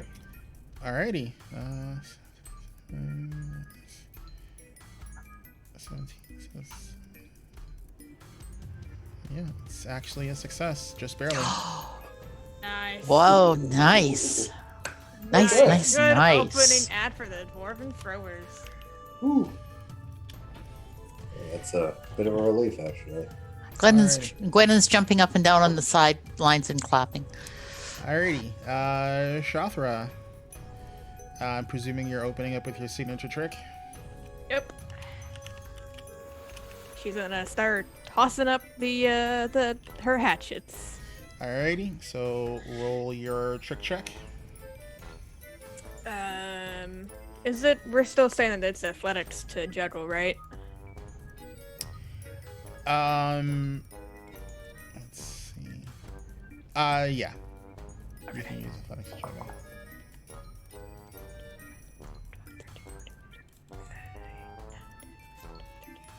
$15. Okay, hold on.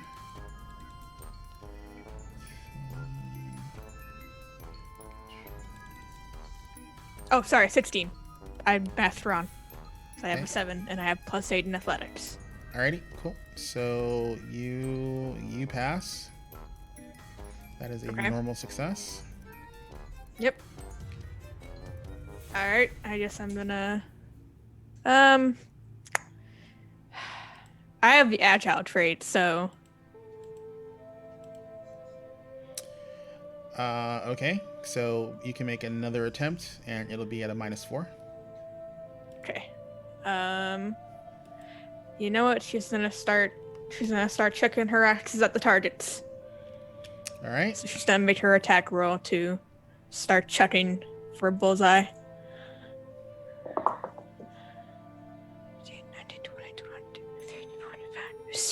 26 minus 4 is 22. 22. Thank you. 22. Alrighty, that is again a success. All right. And what's the third one if I do it again? It would be because you have agile, it'd be at a -8.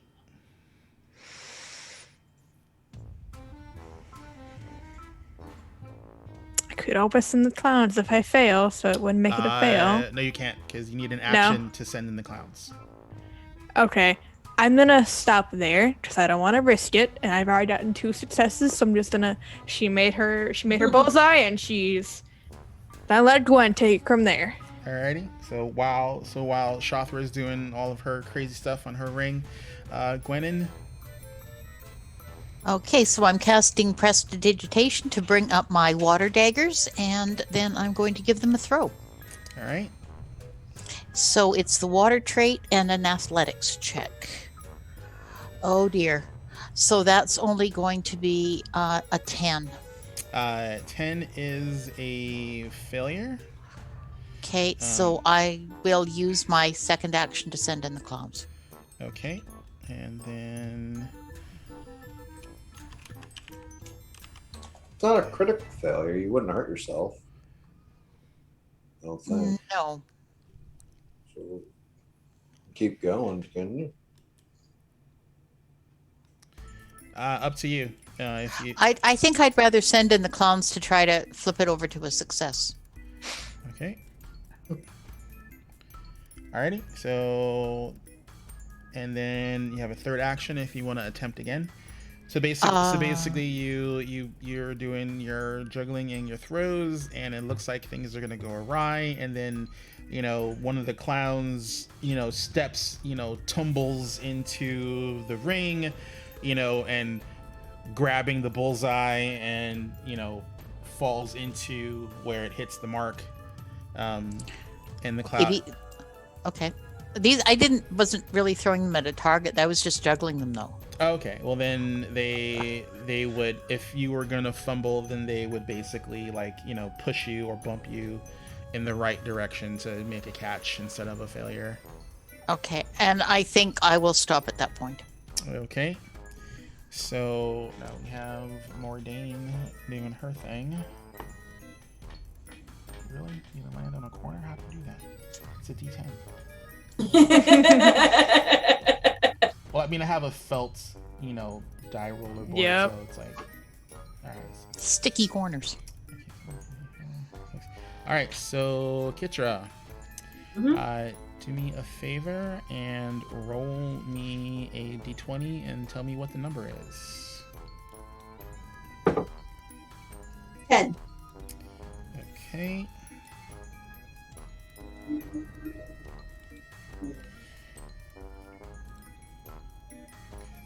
So let's see.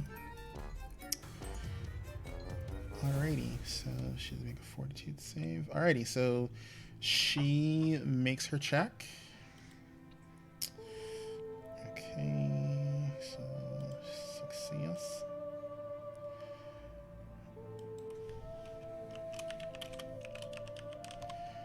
Alrighty, is she gonna make another attempt? Yeah, let's see if we can do better. Another 10. Okay, that's another normal success. Okay. Let's leave it there. She has one action left. You can either risk it or not. Up to you. I would not risk it. Because we don't have a medic, do we? Well, we have a medic, but if she gets injured, she would be treated after the performance. I guess what I meant was we don't have any PCs playing the medic non-performer role. Yeah, to prevent an injury. Yeah, there's no Yeah. one. Yeah. There's no one doing the injury right now. So let's not risk it. No? I wouldn't. I think we This that's is fair. looking nice the way we're going here. So All right. Yeah. Then she's done. All right. So now we're up to the Flamboni sisters. Let's see.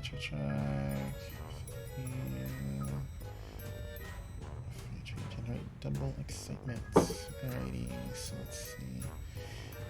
Is that actually... Just a heads up, if I had rolled for it, it would have been a 16. Yeah, I won't tell you what the result of that would have been.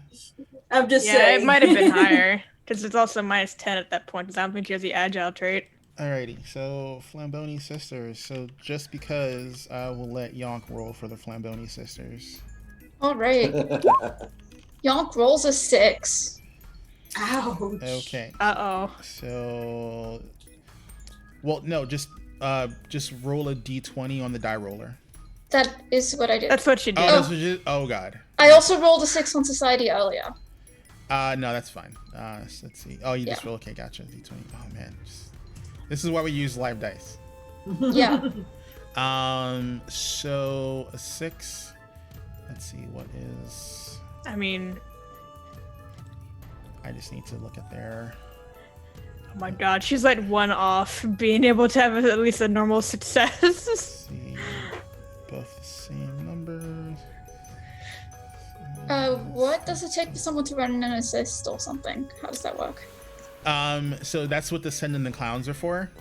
So Okay. basically, you spend. So if you have a failure, you do a send in the clown. So basically, every trick has 3 actions, and then basically, you treat it as normal multiple attack penalties if you're gonna do 3 successive tricks, because everyone has a trick that they do. Then basically, if you fail at any of your trick checks, if you have an action available, you can send in the clowns, and send in the clowns will change the trick failure into a success, or the critical failure into a normal failure.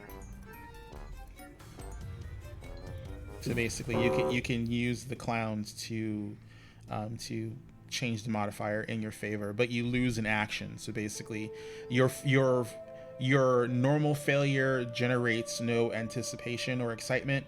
Your critical failure is detrimental. I forget if it takes away anticipation or excitement.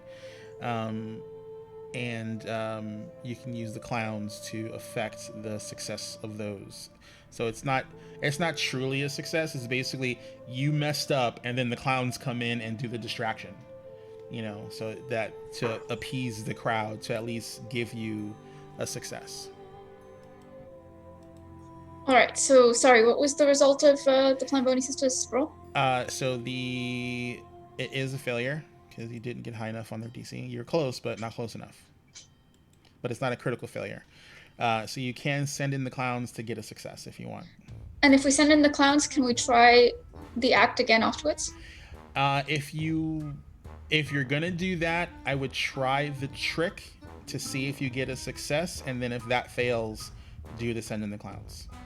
Because if you send in the clowns on the second action, then you only have a single action left if you're gonna perform the trick, and you wouldn't be able to recover from the failure. Okay. What do we think? Send in, do we want to try again? We'll just roll send d20 in. and then send in the clowns if necessary. All right. I'll roll another d20. Oh my Yeah, god. Sending in the Yep, send in the clowns. clowns. Well, let's see what the result is. Roll Yeah. 20 Oh. does those horrible streaks So of then low actually numbers, that and then is- that is unfortunately a failure. Okay, we're gonna send in the clowns. Alrighty. So. And Poor Flamboni sisters. They had an off day. they're going to need new costumes again. oh yeah. Alrighty. So the crowd, is they're like, oh yay! I was like, ooh, oh. There was a couple misthrows, Thankfully, nobody was actually. Let's see. No one actually. They didn't fail. They didn't critical fail, so there's no risk of injury, so they're good. So Featherfall 5. Let's see who gets to do these guys. Alrighty. Gwennon. Okay. So just a D20? Yes, ma'am. Okay. Oh dear, a 7. Okay, let me see what they're.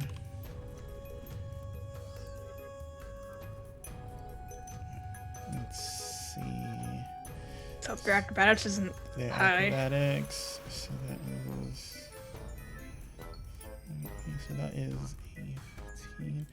Alright, they are just high enough with their current DC to get a success. Oof. Okay, I will try again. Alrighty. Alright, so give me. That roll is. My lord, I even tried a different dice. 7. Alrighty, well, still success. Okay. Again, just barely. Should I try one more time? What do you think? No. Are you agile? Well, it doesn't matter what I am because I'm rolling. It's what they've got. Oh, are they agile? Yeah, I'm adding the. Oh yes, they are. They are agile. Traits, Let's roll again. agile team. So what do you think? Yes, no. Remember, it's gonna be a -10. It'd be 8. Wait. Isn't it? Don't they have agile? I'm sorry, -8. They have agile. What? I don't know. I'm kind of iffy on it. So sorry, if we just go back for a second, because I was reading the sucks thing. The Flamboni sisters got a 1 fail and 1 success because of sending the clowns. The Melodies have 2 failures and 1 success from sending in the clowns. Okay. And right now the Featherfall 5 have 2 successes. All right. I think we'll just that's it. Yeah. Stop and we there. got the success for the Flamboni sisters. That excitement was doubled because of my pyrotechnic, right? If they had made the success, I would have doubled it, but because it's from the clowns, it stays normal. Got it. If they had gotten the success, then yes, I would have doubled it, but the clowns had to rescue the save. Alrighty, Kentrell. Boy. It is your ring. No sir. pressure. Yeah, let's go Arcana. Total of a 25. Oh, right. Nice. Alrighty. Because of your current level, that is unfortunately not a critical. It is a normal success. That is fine. Let's see. We're gonna keep on going. Right. All right. It's -5 for the second roll, correct? Yep. All right. So the total comes out to 15. Alright, 15 at your current level is a failure. Okay, not a problem. So I'm presuming you're gonna send the clowns in. Yes. And then I'm going to And then you're done. done.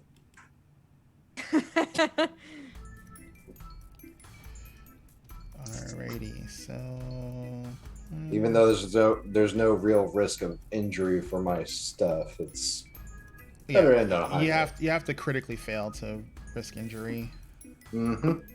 Alright, so let's see. So you actually had a really good performance. Those dwarven throwers did really well. The dwarves really got us off to a rip-roaring start here. Mhm.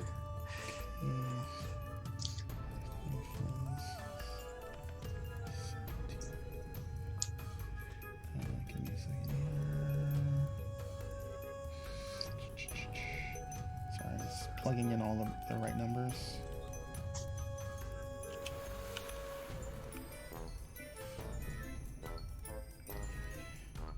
Okay.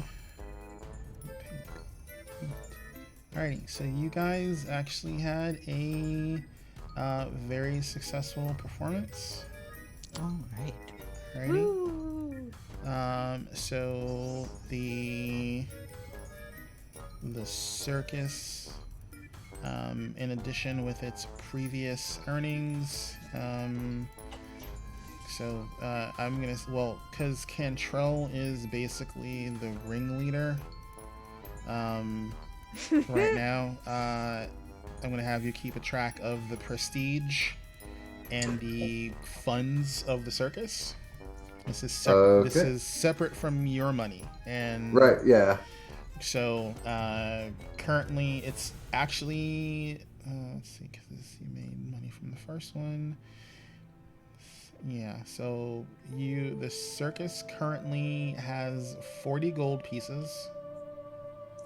Okay.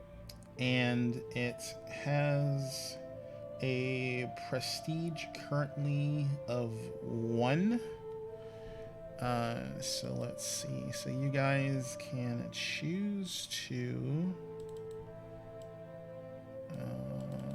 let's see. Upgrades.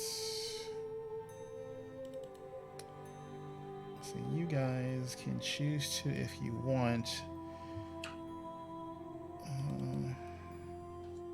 upgrade the circus. Let's see. Earning payout. Earning prestige, circus, prestige.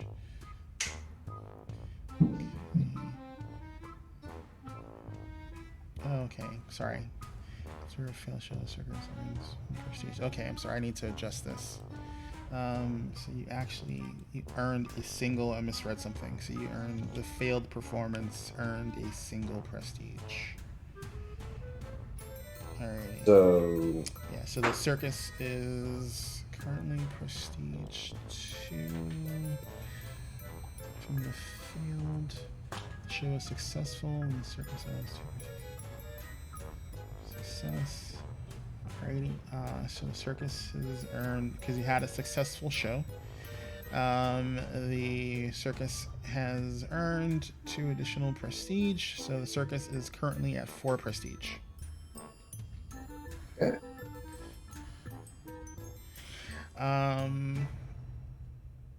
Let's see. Grades, and you can, if you would like to, purchase additional upgrades for the show, for the circus. So let's see, in addition, factor in some rewards, yada yada yada. Yeah, we'll deal with that later.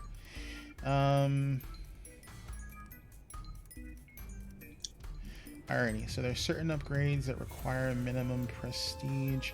So with 4 prestige, you guys currently do not have enough prestige to get any of, well, you don't have enough gold for some of the actual permanent upgrades at the moment, just because that failed show really kicked you in the keister. Okay. But if we added our own money to the funds, if you added your own money to the funds, with a prestige of 4 right now, the only upgrades you can get would be spotlights, or you can increase the size of the tent to a big tent. The spotlights would cost you a total of 40 gold pieces. The tent expansion is also 40 gold pieces to be a big tent. Let's see what those get us. Spotlights plus opponent +1 upgrade to the Circus prestige. Mhm. And the tent expansion. I mean, but we don't need a big tent because our anticipation is nowhere near 50, is it? No, right now you're capped at 20. Yeah. But like, how much anticipation did we have for the show? Because the professor didn't get all of the goodness he could have, your anticipation was 20, so you hit the cap. Okay, so let's get a big tent then. Yeah, I think we should do that. Everyone agreed? Yeah. Alrighty, Okay. so the circus has 40 gold. So remember, you still have other performers and whatnot there. So what additional funds? Because you don't want to leave the circus broke. Well, I mean, I've got money from my travels prior to this. So, I mean, I'd throw like 5 more gold into the pot. I'd Alrighty. throw 5 gold Just- in as well. I still have 60 gold on me, so I could throw in quite a bit. We don't need too much. We just need enough to make sure that we can get to the next town that our circus would be willing to perform at. Next town, next city. I could give 10 gold. Alrighty. I so- don't have any gold left. I that I can I'll tell. chip in 5 gold. Alrighty. So Okay. So we got 5, 5, 10. So that's 20 more gold. So the funds would go down to 20. so you can split half and half with the circus funds. Basically, yeah. And 20 gold pieces would, be enough at least, to, keep people fed and, whatnot. Mm-hmm. Yep. And I think that'll be enough for the performances here in this town. But before we go, That's what I do with the Hermitage. Alrighty. So you guys, so you guys have purchased the big tent. So mark that down. That way, when you guys do the next performance, I have that as a marker for you. And big tent, got it. Yep. All right, cool. So the performance stuff has all been taken care of. So thank you for dealing with the minutia for that. But it's a little fun thing, and as you guys get higher in level, you get to add more things to your tricks, and the other acts will also get higher in level as well. So let's do this since we're basically at time. So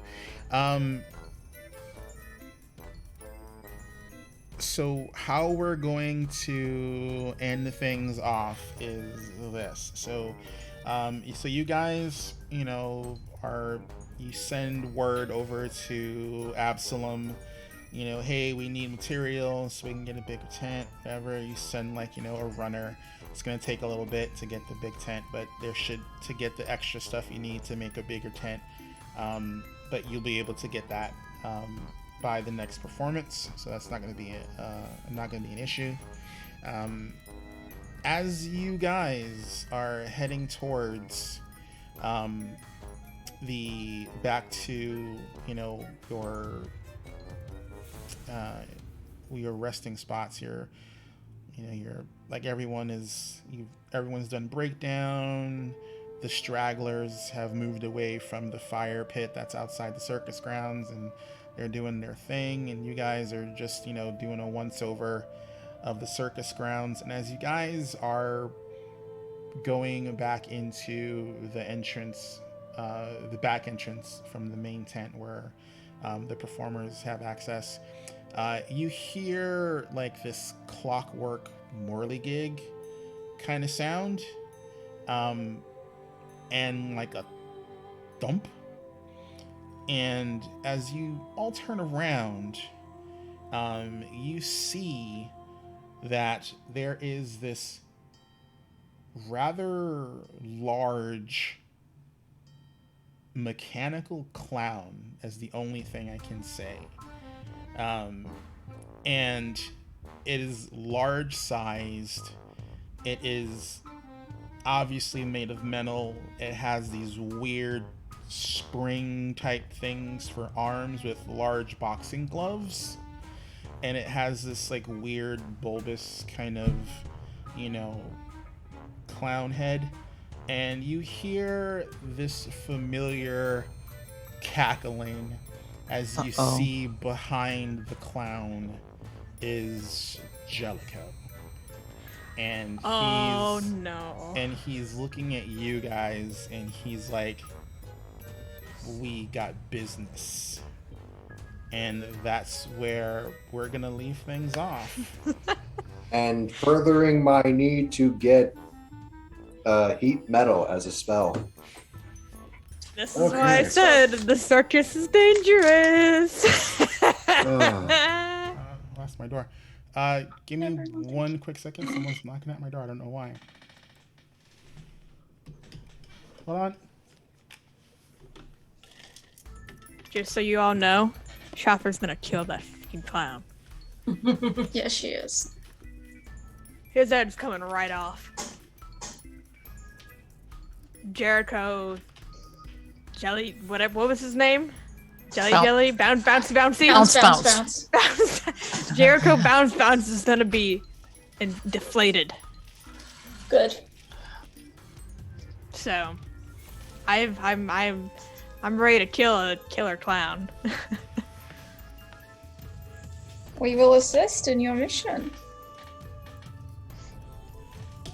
Sorry. Forgot to hide the sorry body, about that, though. everybody. I got a delivery I was expecting tomorrow today, so. Hey.